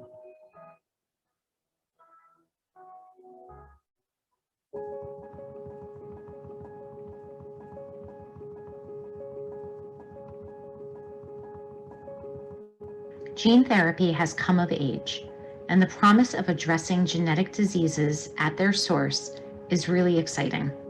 Not only do gene therapies have the potential as treatments for seriously debilitating and life-threatening diseases, they hold the ultimate promise of potentially being a cure. Only the most experienced and committed organizations will be successful because of all of the challenges that are associated with gene therapy. The University of Pennsylvania and various investors created a company called Passage Bio, a company in which every decision we would make would be based on what is best for the patients that we were serving. And the goal of the company is to develop gene therapy for rare monogenic diseases that affect the nervous system using AAV-based vector technology. We evaluated many different approaches, but the approach that we decided to proceed with is injection of the vector into the fluid that sort of bathes the brain. I truly believe that 2021 is a moment in time, gene therapy, and that Passage Bio is at the center. Patients and their families living with the diseases we serve are praying for our success. Passage Bio is advancing programs in both pediatric and adult CNS disorders. A study GM1 gangliosidosis is currently enrolling patients, and studies in infantile Krabbe disease and frontotemporal dementia are anticipated to open in the coming months.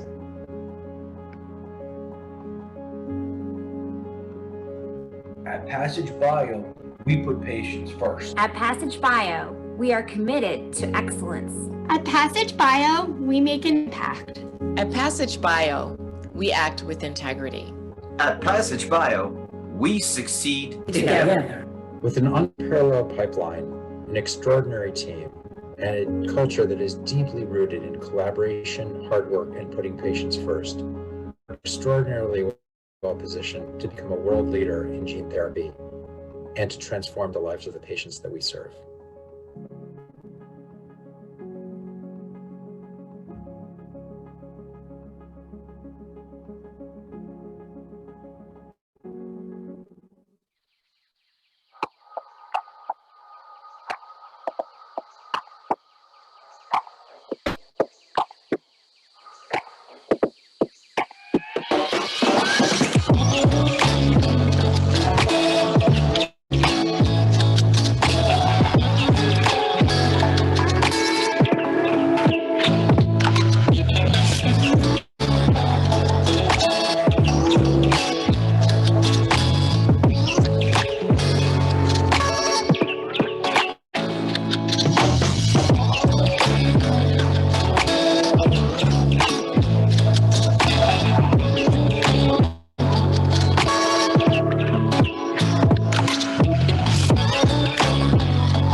Hello, I'm Dr. Randy De Silva. Thank you for your interest in this clinical trial developed by Forge Biologics for patients diagnosed with Krabbe disease.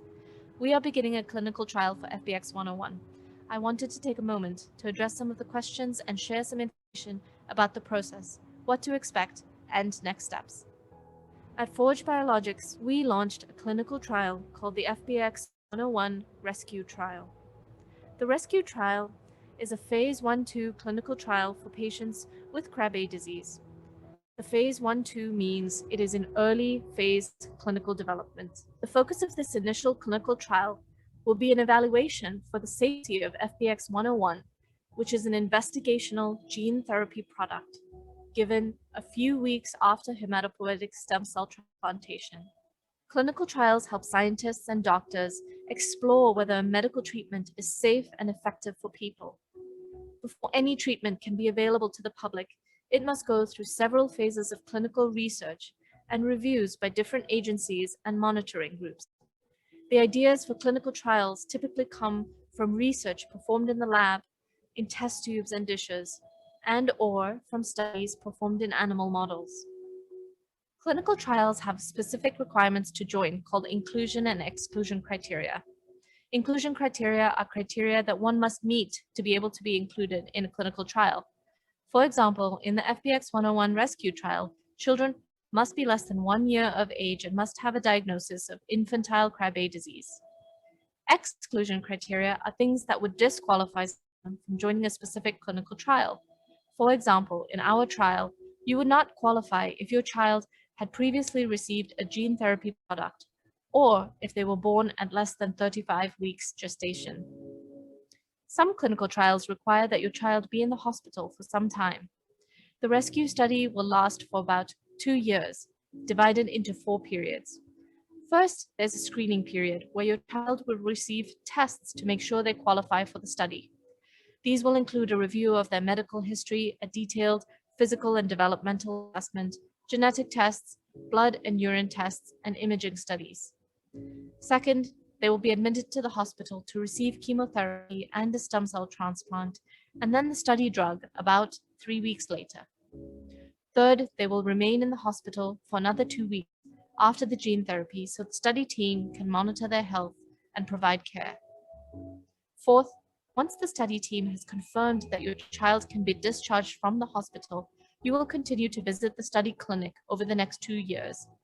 There will be 12 visits over this period, during which your child will receive tests and assessments to see how they are responding to the study drug. The follow-up visits are initially more frequent and they gradually space out. If you'd like more information about this trial or have any questions, you can visit www.forgebiologics.com or contact us at medicalaffairs@forgebiologics.com. Thank you for listening.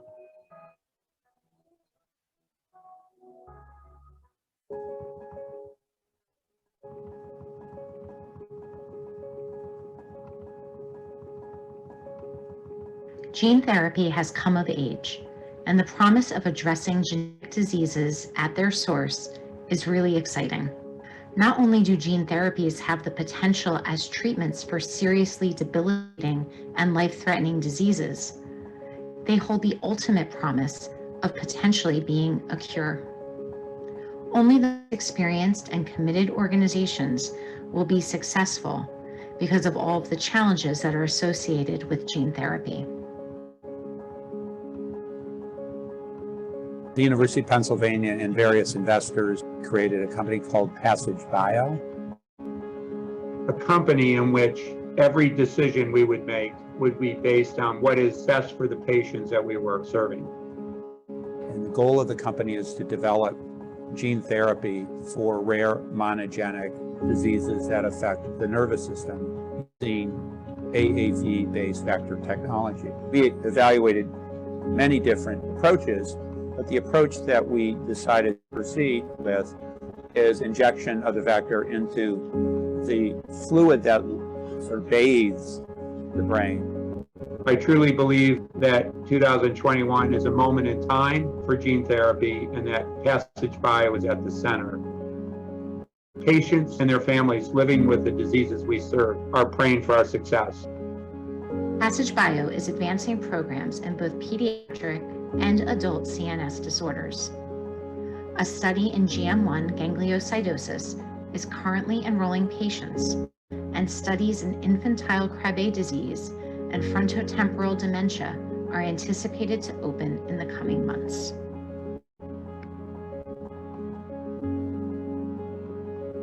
At Passage Bio, we put patients first. At Passage Bio, we are committed to excellence. At Passage Bio, we make an impact. At Passage Bio, we act with integrity. At Passage Bio, we succeed together. With an unparalleled pipeline, an extraordinary team, and a culture that is deeply rooted in collaboration, hard work, and putting patients first, we are extraordinarily well positioned to become a world leader in gene therapy and to transform the lives of the patients that we serve.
Hello, I'm Dr. Randy Silva. Thank you for your interest in this clinical trial developed by Forge Biologics for patients diagnosed with Krabbe disease. We are beginning a clinical trial for FBI.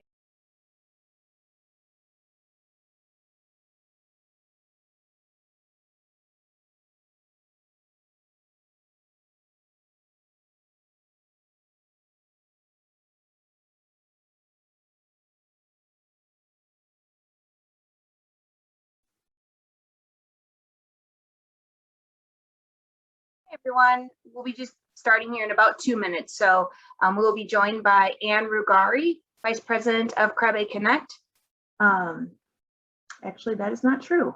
We are doing Dr. Maria Luisa Escolar with the FBX 101 for the treatment of patients with Krabbe disease. So Dr. Escolar, do you want to go ahead and share your screen and get that up and going?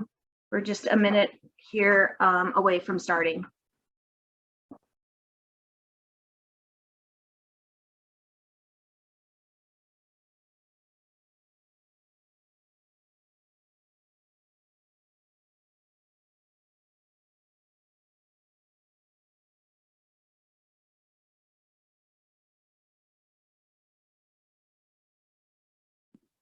Can you see my screen now?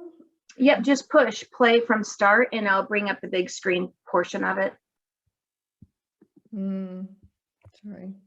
No, it's all right. It's up in the upper left-hand corner of your presentation. It shows the little play button with the arrow. Yeah, I pressed that. It's not showing as a presentation. I see it as a presentation. Okay. So are you seeing it in a different format? Yeah, I see all your You see all my slides. I don't. So I'm not sure why. Let me see. No. Let me see if I can redo that again. Play from start. That's. Try presenter view 2 over. There you go. Okay. Okay, well, thank you again for having me present the treatment for Krabbe disease with Forge Biologics. I will start by telling you, I'm sorry, by telling you that, well, I know a lot of you as a clinician, being your doctor when you had babies with this disease. In the last 7 years, I led the development of this therapy, which was an integral therapy to launch Forge Biologics. I have to disclose my conflict of interest with this therapy. I receive salary as well as I have equity in this company. I am still a full-time professor of pediatrics at the University of Pittsburgh, and I am working 20% of the time as a chief medical officer. My position is really to try to support this effort and try to bring these clinical trials now to patients. So I wanted to go over some of the questions that I think most families have, and we had a little video where so when you the information that you get as you do your research, that can start in a laboratory, tubes and dishes, can go then to the small animal model like the mice, and then maybe a larger animal model like the dog. And when you see that the treatment is effective in these animals, then you want to translate it into a clinical trial. And this clinical trial is what help us understand, if it's going to be safe and if it's going to be effective now that you treat patients. So what is gene therapy? So gene therapies are these therapies that are really transforming, hold a huge promise in treating a lot of these diseases that are genetic. As you all know, Krabbe is one of these genetic diseases that result because of a defective function of an enzyme in Krabbe, the galactocerebrosidase enzyme. And the function of these enzymes is really to not let some of the substrate like cytosine accumulate. So what the gene therapy does is that it corrects this defect by replacing and modifying these mutated genes so that the right protein is then expressed. So FBX101 uses adeno-associated viral gene therapy, and is used after receiving hematopoietic stem cell transplantation. Most of the time we use umbilical cord blood, and many of you are familiar with this therapy. It has been discussed at diagnosis. But what we do different here is that we then add the gene therapy approximately 3 weeks after, and we infuse this therapy that is encoding the enzyme that is needed to prevent the buildup of cytosine. And then this helps cells continue to myelinate both in the brain and in the peripheral nervous system. So in the animal model, it has been shown to improve both brain and peripheral nerve myelination deficits. And it also helps with cognitive and motor function. We've been focusing a lot in the motor part because that's the most difficult to treat. In addition, the use of this transplant can overcome some of the potential problems that we have with gene therapy, which is the immunological response of your body to either a protein or a vector that the body is not familiar with. By using transplantation, we may be able to decrease some of those problems that you see in gene therapy. So who can join your our study? There's specific requirements to join. You've heard about these terms, inclusion and exclusion criteria. Inclusion criteria are criteria that you need to meet for the design of this trial. For example, in our trial, children have to be less than a year of age and must have infantile Krabbe disease. And the reason to do this is, one of them is to decrease a lot of the variability in the presentation, as well as to understand that there are not going to be any other factors that could be influencing the results of the trial. Then we have the exclusion criteria, which would disqualify someone from being in the trial.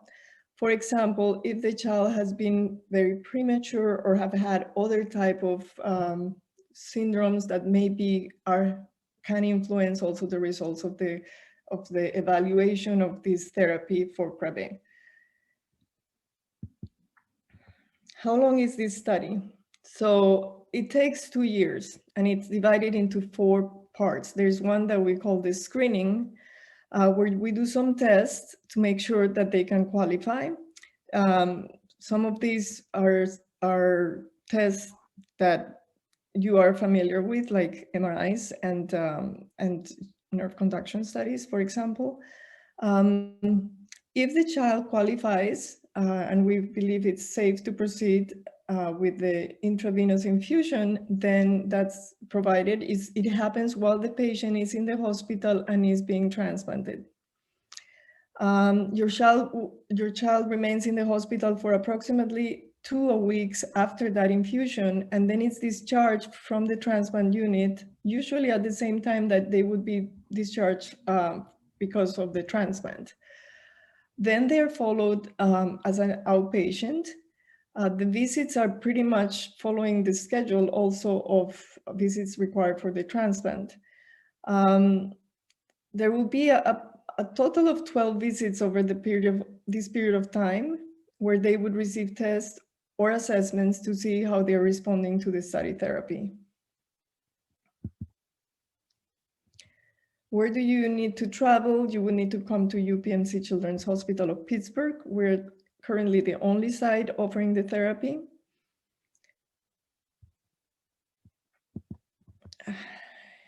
Do you have to pay to join the study, or will you get paid to join the study? While your child is in the study, they will still need to have regular medical care. So the type of things that you would need to pay, or your insurance would need to pay, are things that are standard of care, such as the transplant, or any other type of medical care your child will need. For example, speech therapy, physical therapy, Botox injections, and any type of standard of care procedures. Any experimental procedures required as part of this study, including receiving the study drug, will be paid by Forge Biologics as the study sponsor. You will not be paid for your child's participation in this study. However, all the reasonable expenses regarding lodging, travel, or food would be reimbursed by the study. Are there any risks to join this study? Like it with every trial, there will be a session called informed consent that is required before we perform any procedures in the child. During this consent session, you will hear about all the risks, benefits, costs, and commitments that you will have. You will always have the opportunity to ask questions, and we encourage that you discuss this with family, friends, and even other doctors. When you feel confident that this trial is the right trial for you, then the consent will be reviewed. Usually the principal investigator reviews that consent with you, and you both sign this document. You receive a copy of this document for your records, and you can always decide that you don't want to be in this study anymore. You can actually withdraw. This is completely voluntarily. If there are any changes to the trial during these 2 years, the study team will reconsent you, meaning they will sit down again with you, explain you the changes, and then get another signature and make sure you're fully aware and understand those changes. If you have any more questions, you can call the medical affairs number at Forge Biologics, or you can call our coordinator, Bree Yaniello, at 412-692-6350. I don't know if you have any questions. Yes, please feel free to unmute yourself and ask questions, or go ahead and put them in the chat box. We will be gladly to take questions for Dr. Escolar on the Forge Biologics clinical trial, FBX 101.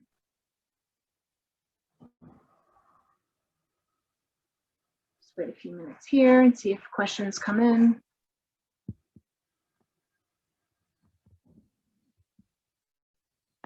Dr. Escolar, this is currently enrolling, correct?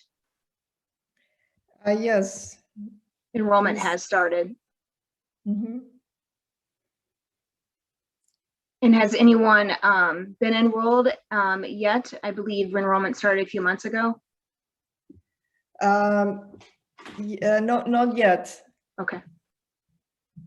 We have not enrolled. The patients that we are looking for at this moment are patients that are asymptomatic, and as I said before, between birth and 12 months.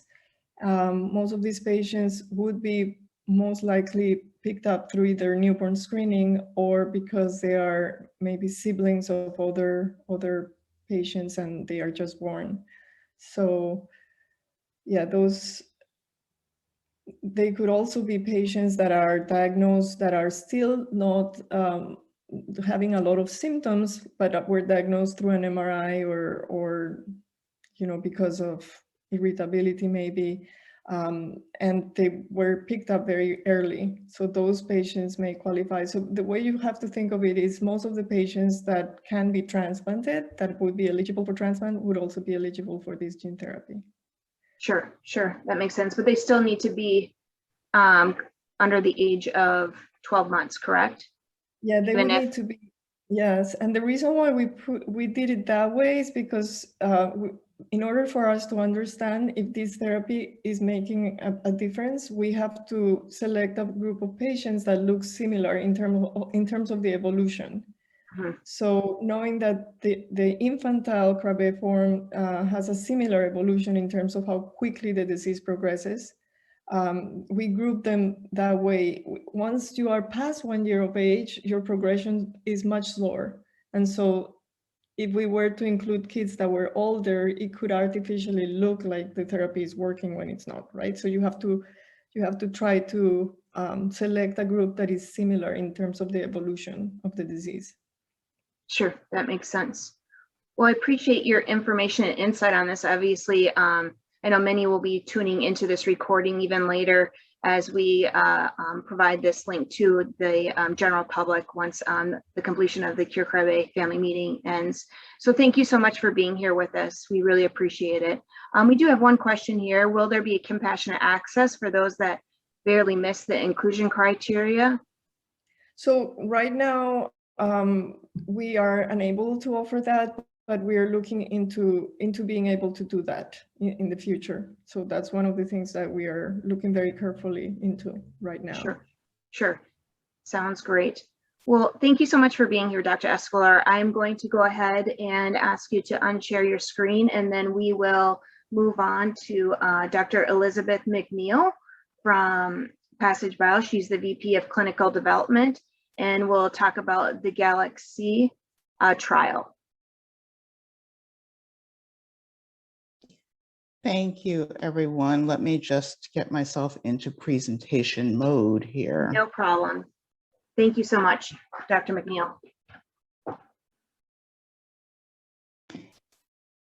Okay, can you hear me and see the screen?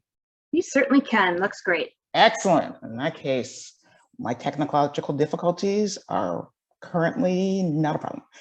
Thank you all for letting me tell you about the Galaxy trial, which uses the Passage Bio KR03 in patients with early infantile Krabbe disease. And I was on this. Okay, there we go. So just a little bit, I know that you all have seen the video that was going on during lunch, but our company, our vision is to fulfill the promise of gene therapy by developing groundbreaking therapies to transform the lives of patients with rare monogenic CNS diseases. And you heard Jim Wilson talk about that. We have many different leukodystrophies that we're looking at right now. I'm going to be talking about Krabbe. We also have a plan to look at metachromatic leukodystrophy, and we are actively dosing patients with GM1 gangliosidosis. So let's go to Krabbe disease, the topic of today. And we earlier heard, and I know that this audience is very familiar with the devastation that can be wrought by Krabbe disease, and especially the fact that there are no disease-modifying therapies that are currently approved.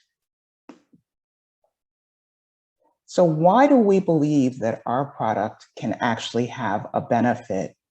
And why do we think that there's a justification for suggesting that a clinical trial be done in your precious children?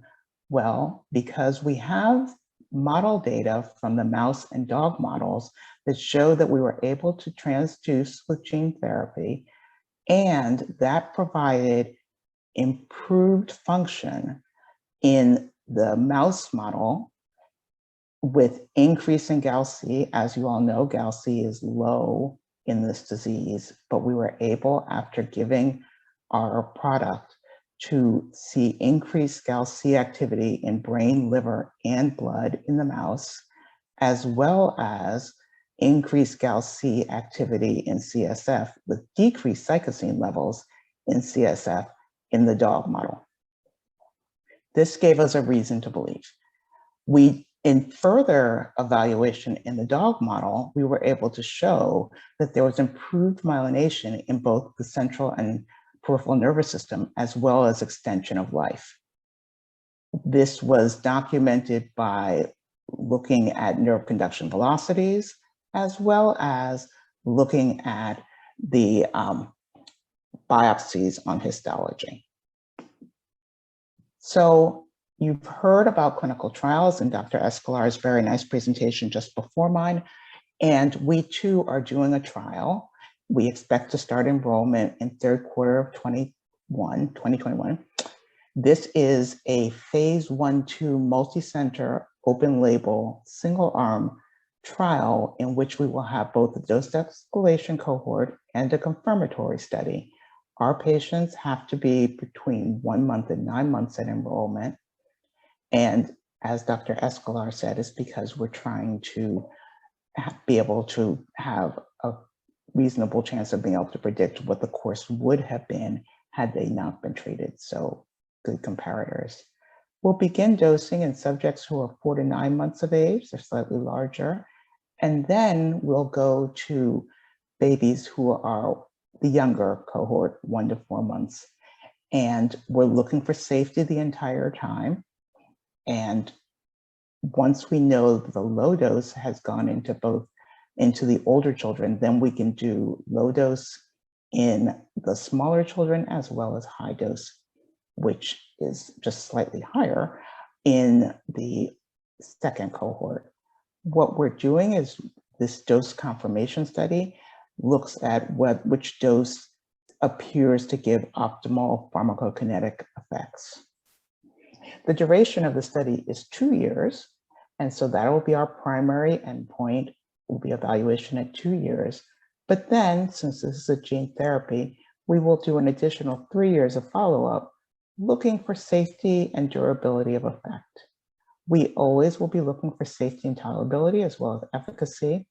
And we actually will have a 60-day window between subject enrollment in our first cohort at least, because we want to make sure that we review all the safety data before we move patients into the next cohort. I would be remiss if I didn't note that there are always known risks that have been associated with gene therapy and with the protocol.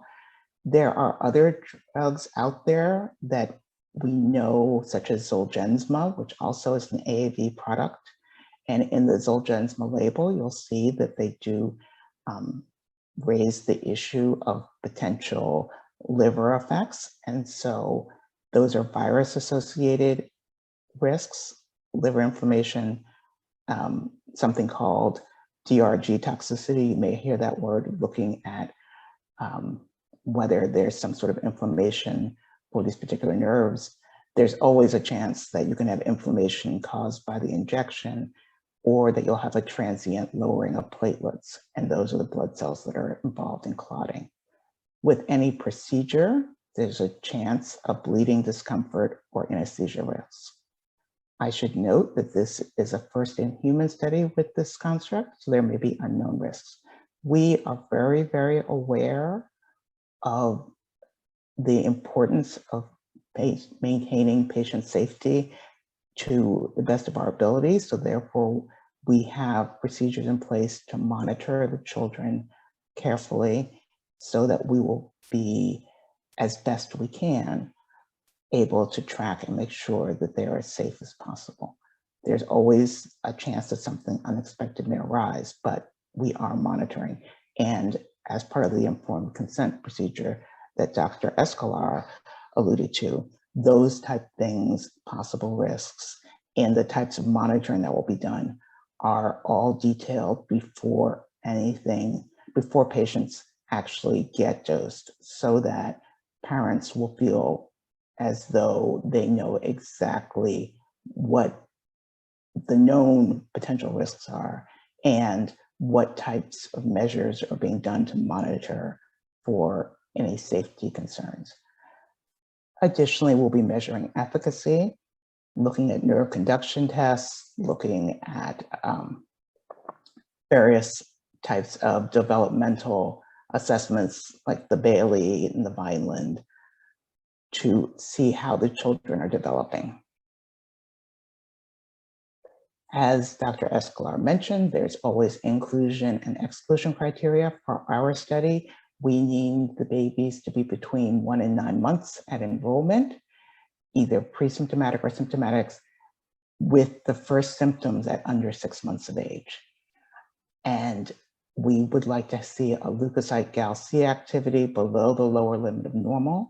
Some people will have already had that done. For people who have not had that measured, we would, within the study, get it measured to be sure. Whole blood cytosine of greater than 10, and biallelic pathogenic gene variants that have been associated. Because we're gene therapy, we want to make sure that we have a genetic diagnosis of Krabbe disease. Any patients who are symptomatic, obviously if someone's asymptomatic, that's one thing, but if they are symptomatic, then they have to have a minimal level to indicate that they have the potential to benefit from treatment with slowing or stabilization of disease, because any study has risks, and so therefore you want to know that there's at least a chance that you may be able to benefit somebody if you're going to ask them to take a risk. So the symptomatic subjects have to have the following clinical features when age appropriate. So some of these things would not be expected for a baby who's 1 month old or so. But thrusting of legs in play, lifting of head, following with eye gaze, a moving person, and a smile in response to speaker's attention. One other thing that I want to tell you about our trial, which is different from some of the others, is that we're using intracisterna magna administration.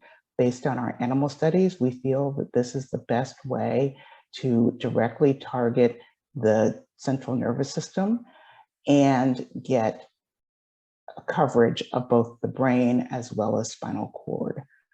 This allows the peripheral tissues to have a better chance of seeing vector, but at lower doses compared to IV systemic delivery.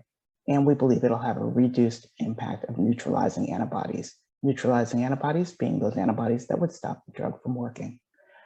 We obviously administer this under anesthesia to allow for precise delivery, and there are a number of other studies that are using this technique.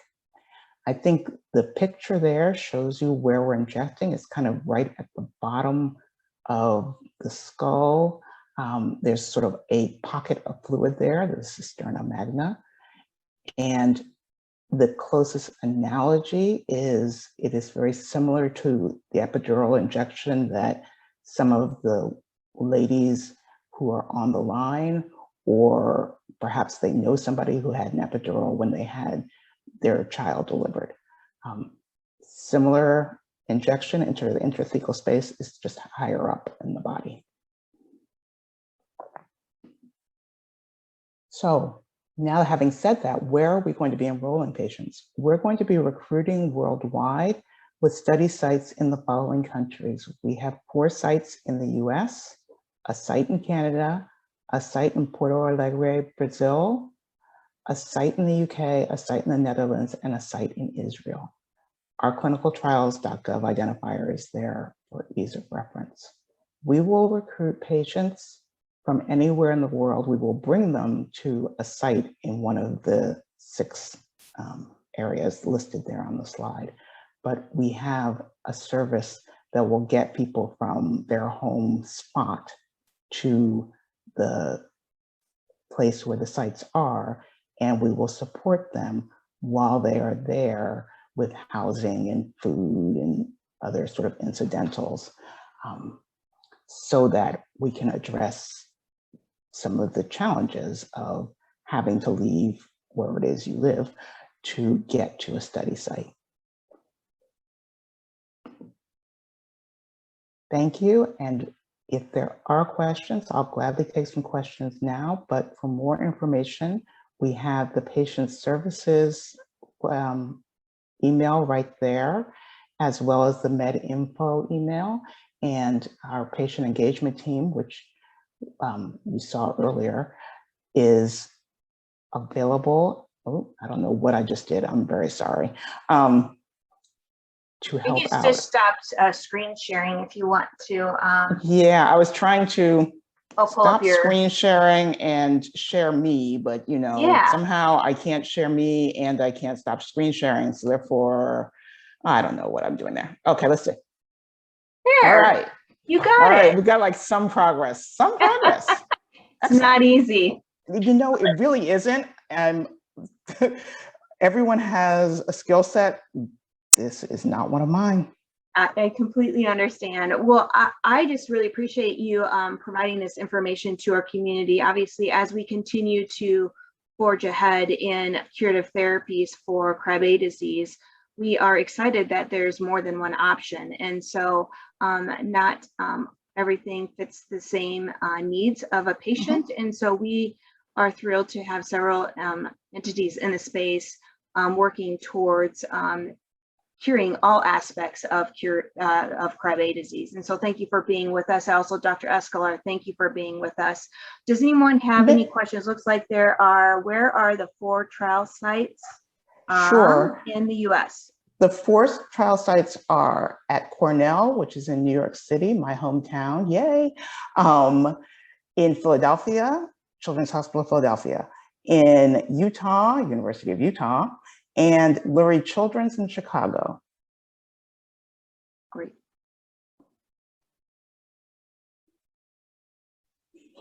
I'll just wait a minute to see if you guys have any further questions.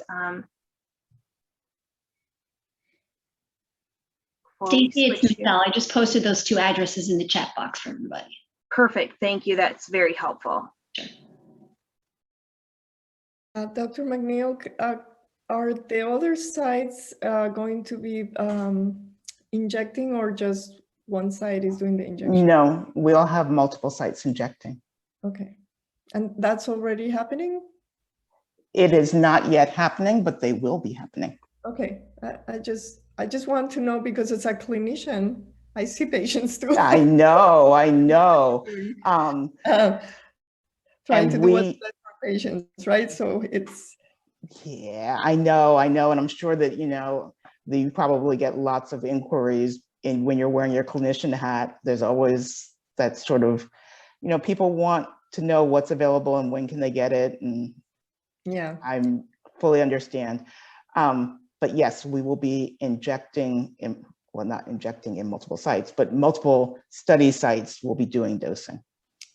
And we will, Michelle has put the information into the chat box, and we will make sure, as you know, there's always a little time as sites come up, but I can commit that as sites, wherever you are, if you are potentially eligible, we will work with you to figure out what we can do to get you seen. Are you already recruiting? It's not recruiting as yet. We should be recruiting 3rd quarter, which I guess is very soon, right? Because I'm in June, so yeah, okay, very 3rd quarter. So okay, we'll start in 3rd quarter, which starts next week, doesn't it? The year has gone by very quickly. Sure has. Thank you so much, everyone. I am going to turn it over to Ann Rugari, who will be now presenting on the Patient Assistance Program. She is the Vice President and co-founder of Krabbe Connect, and I will just go ahead and share my screen here as I will be navigating the presentation, and she will be speaking about it. So just give me one second here. I'll play from the beginning. I wanted to.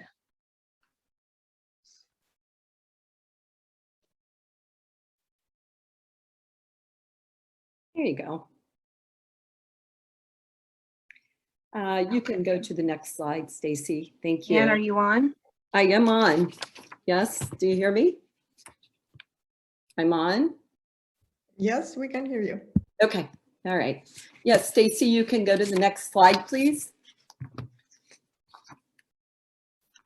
So welcome everyone, and I'm very excited to announce the Krabbe Connect's rollout of our patient assistance program.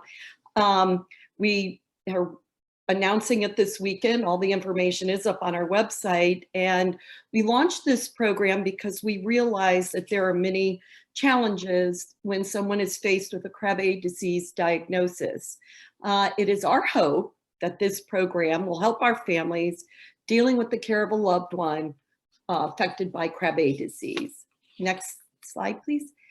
So the patients and families living with and/or caring for someone with Krabbe disease often face enormous financial dilemmas. Krabbe Connect created this program to support those families with the goal of easing the burden of the disease and allowing the family to focus on what's important, which is the care and love that is provided from the family to the patient. Next slide, please. So Krabbe Connect has 4 different buckets of support. We have the mortgage and rent program, the equipment exchange program, and the medical supply program. And a program that was brought to our attention just this last December of 2020, the holiday giving program. We had several people reach out to us that wanted to support that kind of program. So the first one that I'm going to talk about is the mortgage and rent program. And this works to help Krabbe, to provide relief to our Krabbe disease patients and guardians, or patients or caregivers and guardians of a Krabbe disease loved one who's enduring a long hospital stay. We understand that, you know, we are hoping that we can help relieve some of the anxiety, the stress, and financial burden that comes with a medical crisis with a Krabbe disease diagnosis. Next slide, please. The equipment exchange program is twofold. We will help facilitate the exchange of durable medical equipment, unused supplies, such as standards, specialty walkers, feeding pumps, positioning devices, formula, diapers, oximeters, etc. We offer both a donate and request option on our website. And we want you to know that we cannot house the equipment, but if you have equipment to donate, you can make an inquiry to us via our website. We have forms set up. If you are in need of certain items, you can also make a request that you are searching for items, and we will do everything we can to either locate these items or find a source for you to receive them. And when you have items to donate, we will make announcements that we have equipment to donate, and we will actually coordinate the exchange from the donor to the recipient and vice versa.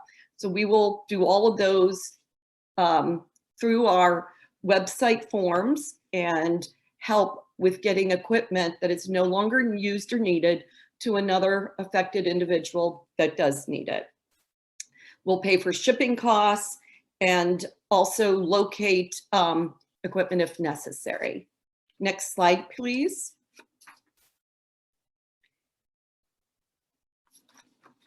I think I skipped. So this was, I just explained the equipment exchange program. The medical supply program is another program that we offer, and this works to help provide items of medical necessity to patients living with Krabbe disease. It's important to Krabbe Connect that the patients are living their best life, and having certain medical supplies are often a necessity and help taking care of the patient. Some examples of items covered under this program would be cooling mats, positioning devices, weighted blankets, and other items. You can always make an inquiry to see what would be covered, or if a particular item that is needed by the patient would be covered under our program. If you have a question, you can submit this as an inquiry on info@krabbeconnect.org. Next slide, please. So our holiday giving program works to spread a little holiday cheer to families caring for a loved one with Krabbe disease. You know, again, oftentimes the burden of caring with someone with Krabbe disease feels really magnified during the holidays.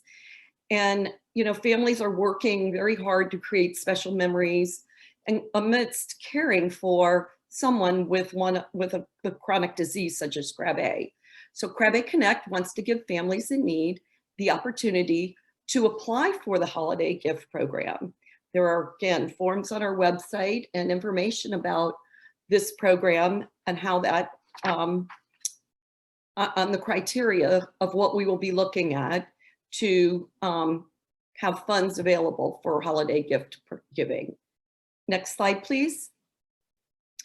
So again, there are requirements for each of our programs, which all the information's on our website.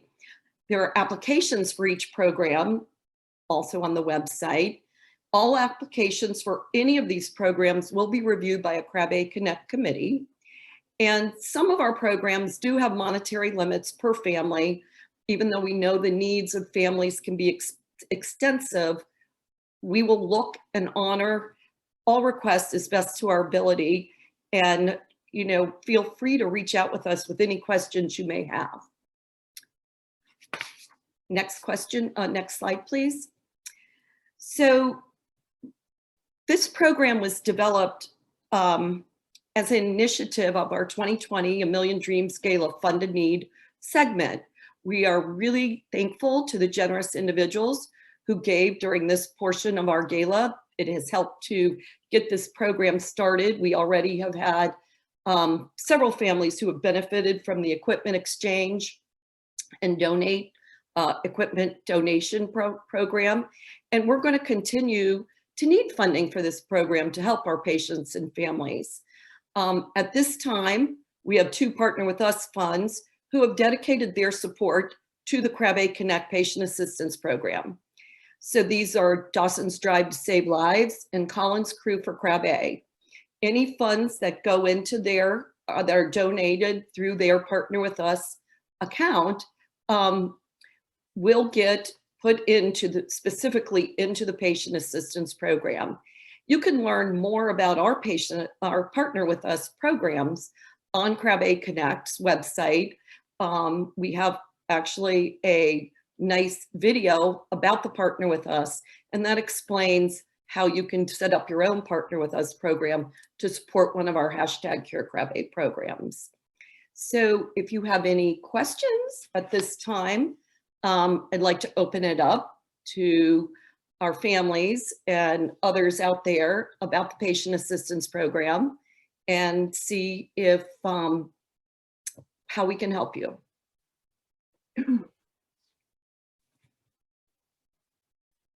We're really excited about this. I know there's a lot of families that will be needing this and will be watching this after the program ends. And it's been something that's been brought to our attention on several occasions with regards to the financial burdens of this disease. So please feel free to ask questions, and you can put them in the chat or unmute yourself and go ahead and ask them yourself directly.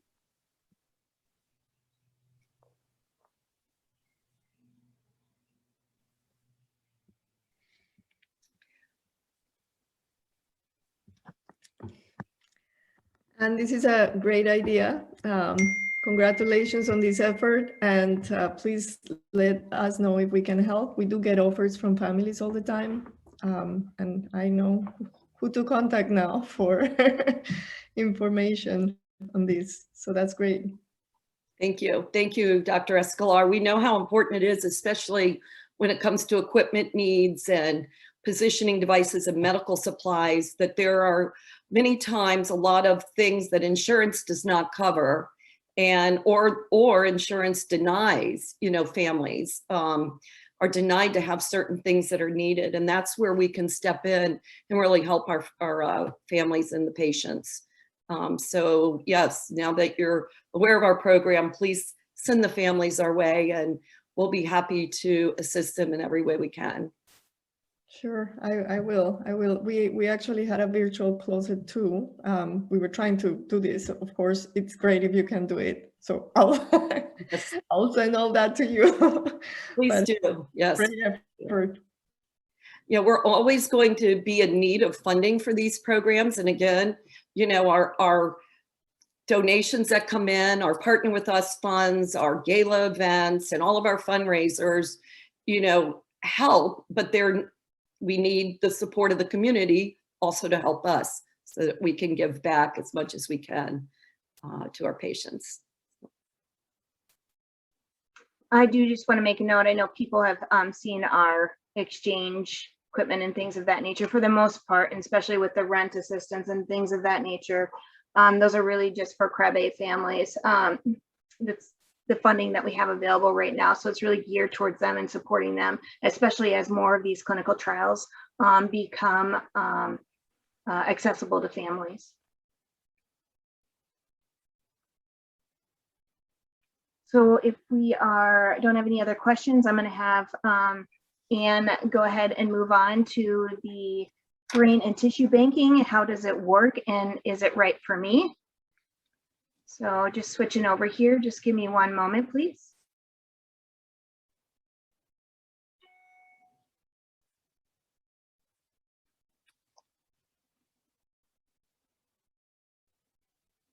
All right, great, thank you. And Anne, you have the stage again. Thank you so much. You know, the brain and tissue banking and how it works and is it right for you is never an easy topic to discuss. It's a sensitive topic, it's very personal. And I want to address today some of the questions, some ways that we can connect if you are considering this type of donation and the importance of human organ tissue donation for research is it's really a highly and emotional and difficult decision to make.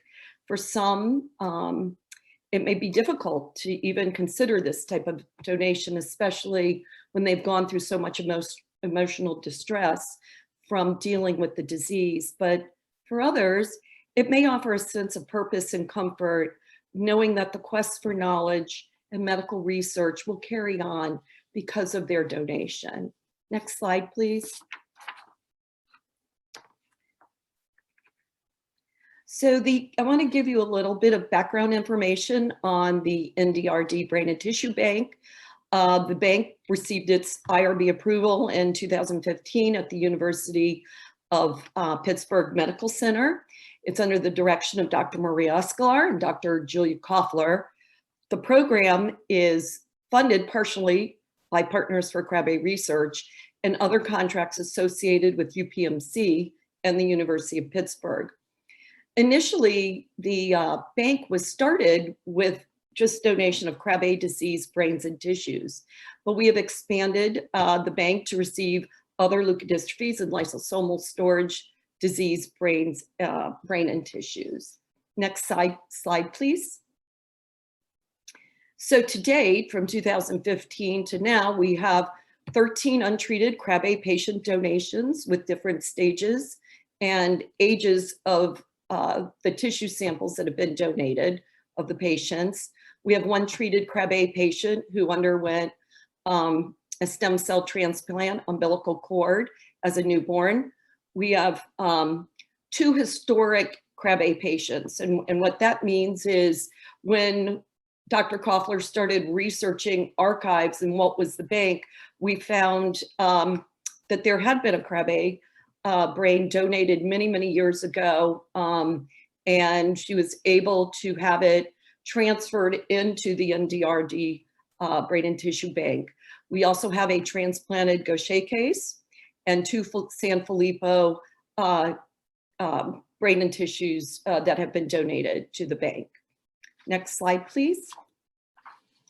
So again, you know, why donate brain and tissues? Well, with these rare disorders, brain and tissue donations allow the researchers to better understand the changes taking place in the brain and in the nervous systems.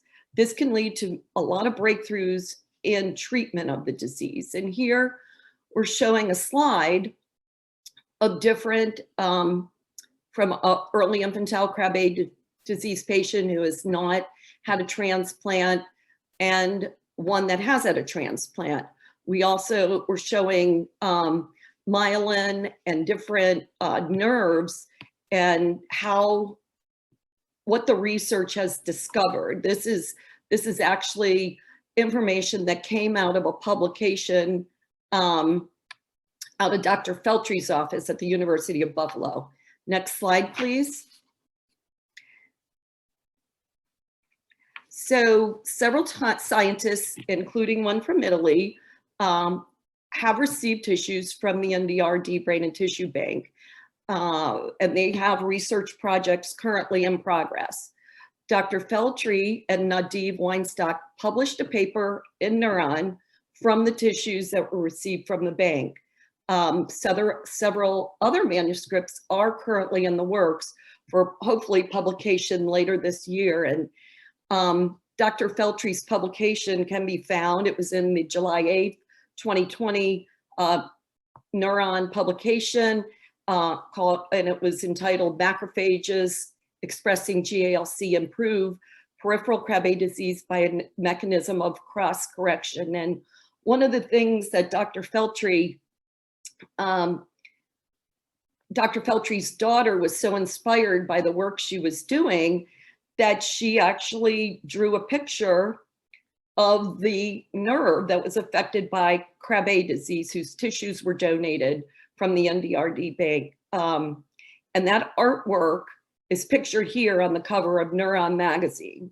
And this was actually, you know, all of our nerves and tissues and brains are de-identified. So she does not know who this was for, but she was able to see it under a slide and artistically replicated it, and Neuron accepted it. So this is one of the patients who has donated tissues to the bank's nerve, and just ways that have come out of some things that have come out of the NDRD Brain and Tissue Bank. Next slide, please. So again, you know, we go back to why families feel it's important to donate to the Brain and Tissue Bank, to the tissues and brains. And this was a quote from one of our donors that said, "Krabbe is a rare and deadly disease. Watching our son suffer with only comfort measures makes you want to help in any way you can. Our family realized that our son could help save lives by donating his tissues to the NDRD Brain and Tissue Bank. Our hope is that our son's tissues will help researchers find a cure for Krabbe."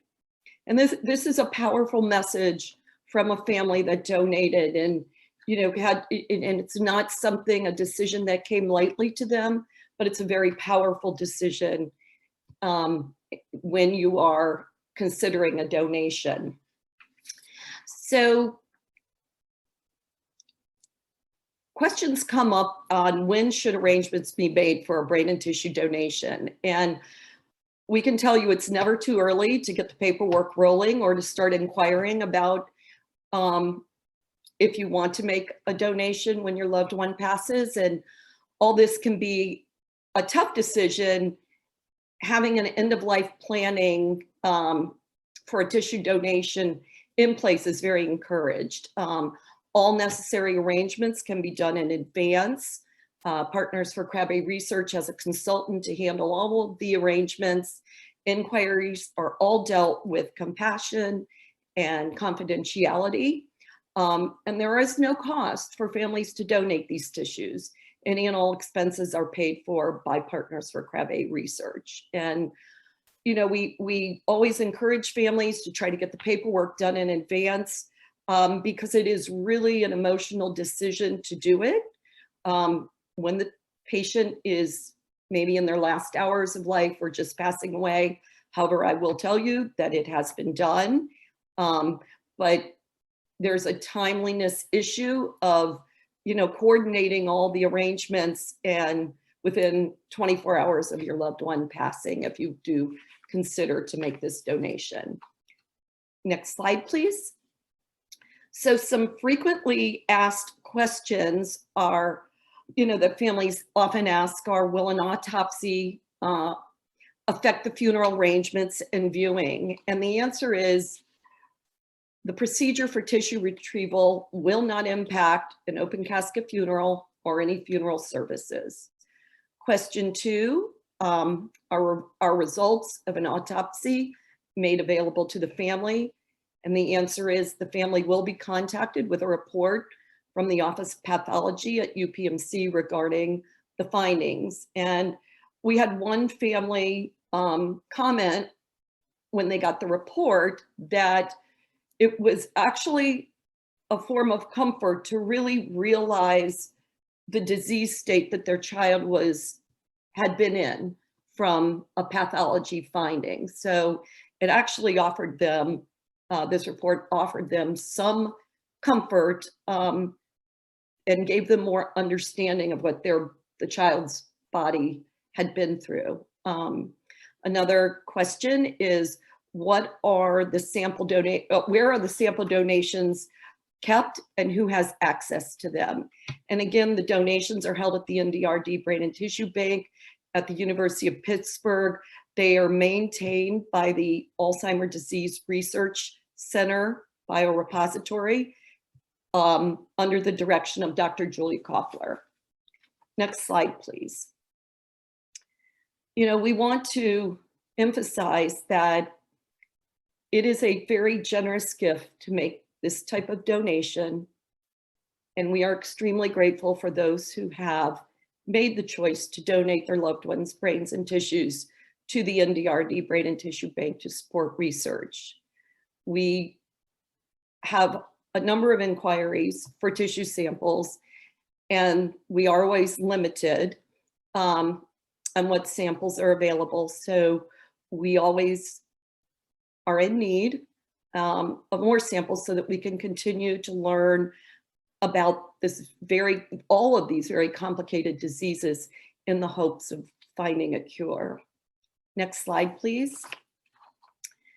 So this is a picture of a brochure that is on both partners for Krabbe Research and Krabbe Connect's website. This is a downloadable brochure. It talks about brain and tissue banking for Krabbe and other neurodegenerative diseases. It has the frequently asked questions in it and offers other information on inquiries or how to inquire about tissue donation included in the brochure. So again, both of these are, both websites have the downloadable version of this that you can take a look at. Next slide, please. For the researchers out there, we have three ways to contact to inquire about receiving tissues for research. And you can contact Dr. Maria Escolar at the UPMC Children's Hospital Pittsburgh. You can also contact Dr. Julie Koffler, the director of the Alzheimer's Bank and head pathologist at the University of Pittsburgh. And you can always make an inquiry to myself at p4kr.info@krabbe@gmail.com. And we were happy to direct you and get you started on tissue donations or other inquiries you may have for the researchers and families interested in making this type of donation. Next slide, please. Again, here's the contact information to receive tissue samples, Dr. Koffler, Dr. Escolar, and myself. And this time I would love to thank the families, give them a special thanks who have made this very difficult decision to donate their loved ones' brain and tissues to the bank. Research could not progress without these precious donations. I want to thank Dr. Koffler, who has generously and tirelessly works in her lab to help the science community to better understand the pathology of these rare diseases. And I want to thank Krabbe Connect for inviting me to share this information during our family conference today, and also the United Leukodystrophy Foundation for taking an interest in the work that's being done at the NDRD Brain and Tissue Bank. So with that, I'm happy to open this up for questions and any discussion you may have.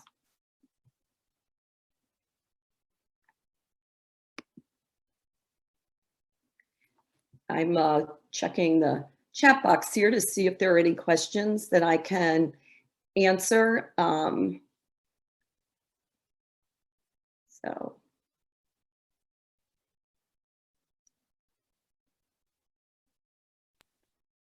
I just want to acknowledge that, you know, we know this is a difficult and challenging decision to make, but I know that families have been encouraged by the research and the work that's coming out. And it's been 6 years since this bank was started, and it takes time to do the research and to get the experiments done, several years. And we're looking forward to a number of publications, more publications coming out with the research that's currently in the work.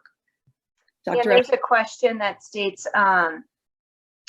is it possible to have tissues transferred from one institution to another? Dr. Escolar, you may want to go ahead and answer that question if you could. Yes. They can be transferred if they are already in a, let's say in a lab, in a pathology lab, you can transfer them. However, it's a little bit more difficult, but not impossible. And we've had this happen before where the autopsy occurs in a hospital and then they are very quickly shipped to UPMC, University of Pittsburgh Brain Bank. So it can be possible. And I have to applaud Anne, because she has been a tireless soldier making sure that everyone and anyone who has an interest in donating, no matter where they are, they're able to do this donation. We are a little bit limited with the time where the tissues can still be used. And so it has to happen pretty quickly, but you know, she gets on the phone and makes things happen. So yeah, it's been an incredible effort from her part. Thank you, Dr. Escolar. I just want to say that my phone is on 24/7 for those donations. And I have gotten calls in the middle of the night to help the families that want to donate. And it's been a rewarding experience and a wonderful contribution for research. So I thank the families. Several of them have posted in the chat who have supported this program and have made a difference in the research. And we hope to continue to make more. And I want to just thank everyone, you know, for making the research possible. And there's been some comments in there showcasing families that have taken advantage of this opportunity. And it's a personal decision. Everyone sees it very differently, and that's very well respected. I'll tell you, coming from when my daughter passed away, I didn't have this opportunity. And going back, if you've been listening throughout the talks today, you know, Kevin Cushman on the newborn screening panel talked about how, you know, it's hard because you don't really see what's going on with your child. And this does give you an insight on what they really were battling. It's actual hard evidence. And so it does somewhat provide you a sense of reassurance that, you know, they're not fighting that battle anymore. It gives a little bit of closure. So I wish I had that opportunity. Yes. It has, you know, the families that have reached out to me after receiving the report have been able to have closure and more understanding of the disease. It's been very helpful tool, as a matter of fact, for them, for a number of them.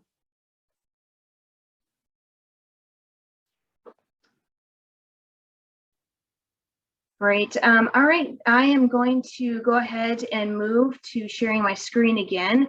We are ahead of schedule, which is great, which means you guys will be able to get on with your weekend shortly here. We started a community advocate award, and I want to introduce, let's see, I'll get my screen up here first.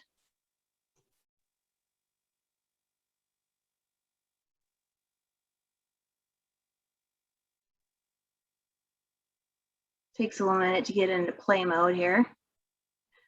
I want to introduce Wendy Zealand. She has been here since inception with Krabbe Connect. She is a dear friend and colleague that has been fearless in the Krabbe disease fight. We are from the old school age, so our kiddos have been gone for quite some time, but that doesn't mean we don't continue to forge ahead to help those families today that are currently in the fight. And so with that, I'm going to turn it over to Wendy Zealand, who is the Secretary of Krabbe Connect.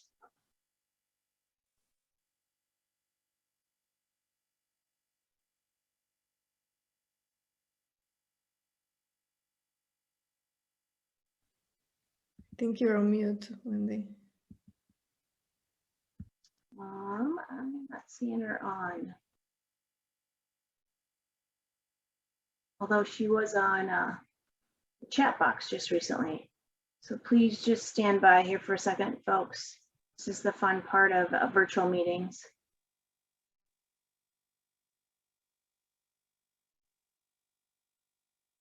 Wendy was the actual brainchild behind the Cure Krabbe Challenge. So we are super happy to have her here with us. There she is. Hi, Wendy. Oh, can you guys hear her? I can't hear you.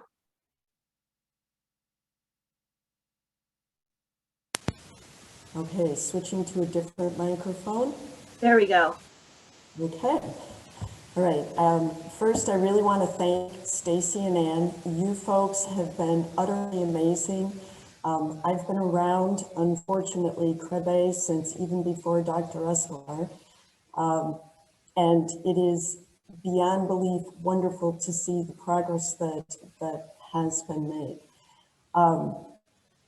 We have in front of us something to commemorate all of the extraordinary work each one of us who's been involved with this has had to participate in ways we never thought we ever would. If we had to write our life stories at a time, this probably would not have been a part of it. This award was formulated for leadership and success within a rare disease space that doesn't always occur within a company, a nonprofit organization, or an academic institution. And Krabbe Connect established this award to recognize and acknowledge what everybody out there is doing, the work of an individual or a couple, make those sorts of contributions to positively impact Krabbe disease in newborn screening, patient care, disease awareness, or advocacy. The board of directors compiles a list of individuals within the community doing this work to help advance Krabbe disease and to help individuals impacted by the disease. The members of the Krabbe Connect board nominate individuals. Our board of directors are well connected in the community and are knowledgeable about individuals doing work in the Krabbe disease space. Those nominated by the board of directors for this year include Bruce Krabbe. Bruce was instrumental in getting newborn screening for Krabbe disease in Georgia, as we heard earlier. Lisa Brackbell, who has also been leading the efforts of the Leukodystrophy Newborn Screening Coalition of patient advocates dedicated to championing the cause of newborn screening for leukodystrophies and lysosomal storage disorders.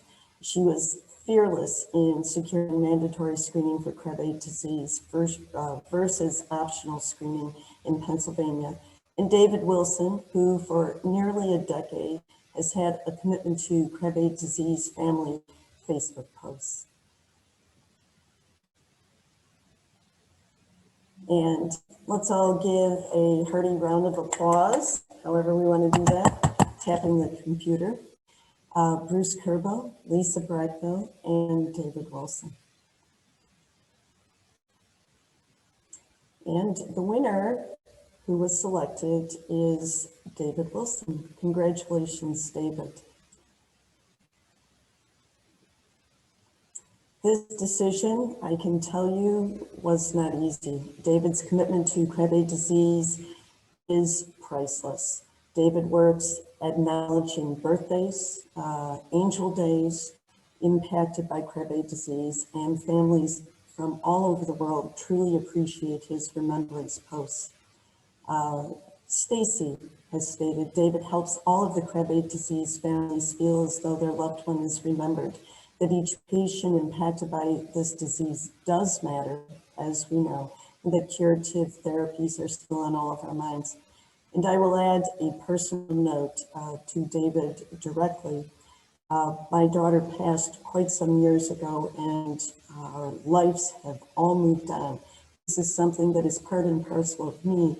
And every year on the 2 days that he celebrates Julia's entrance and departure, I am profoundly grateful. So thank you personally, David. Congratulations to you. And here we have the beautiful awards. Stacy.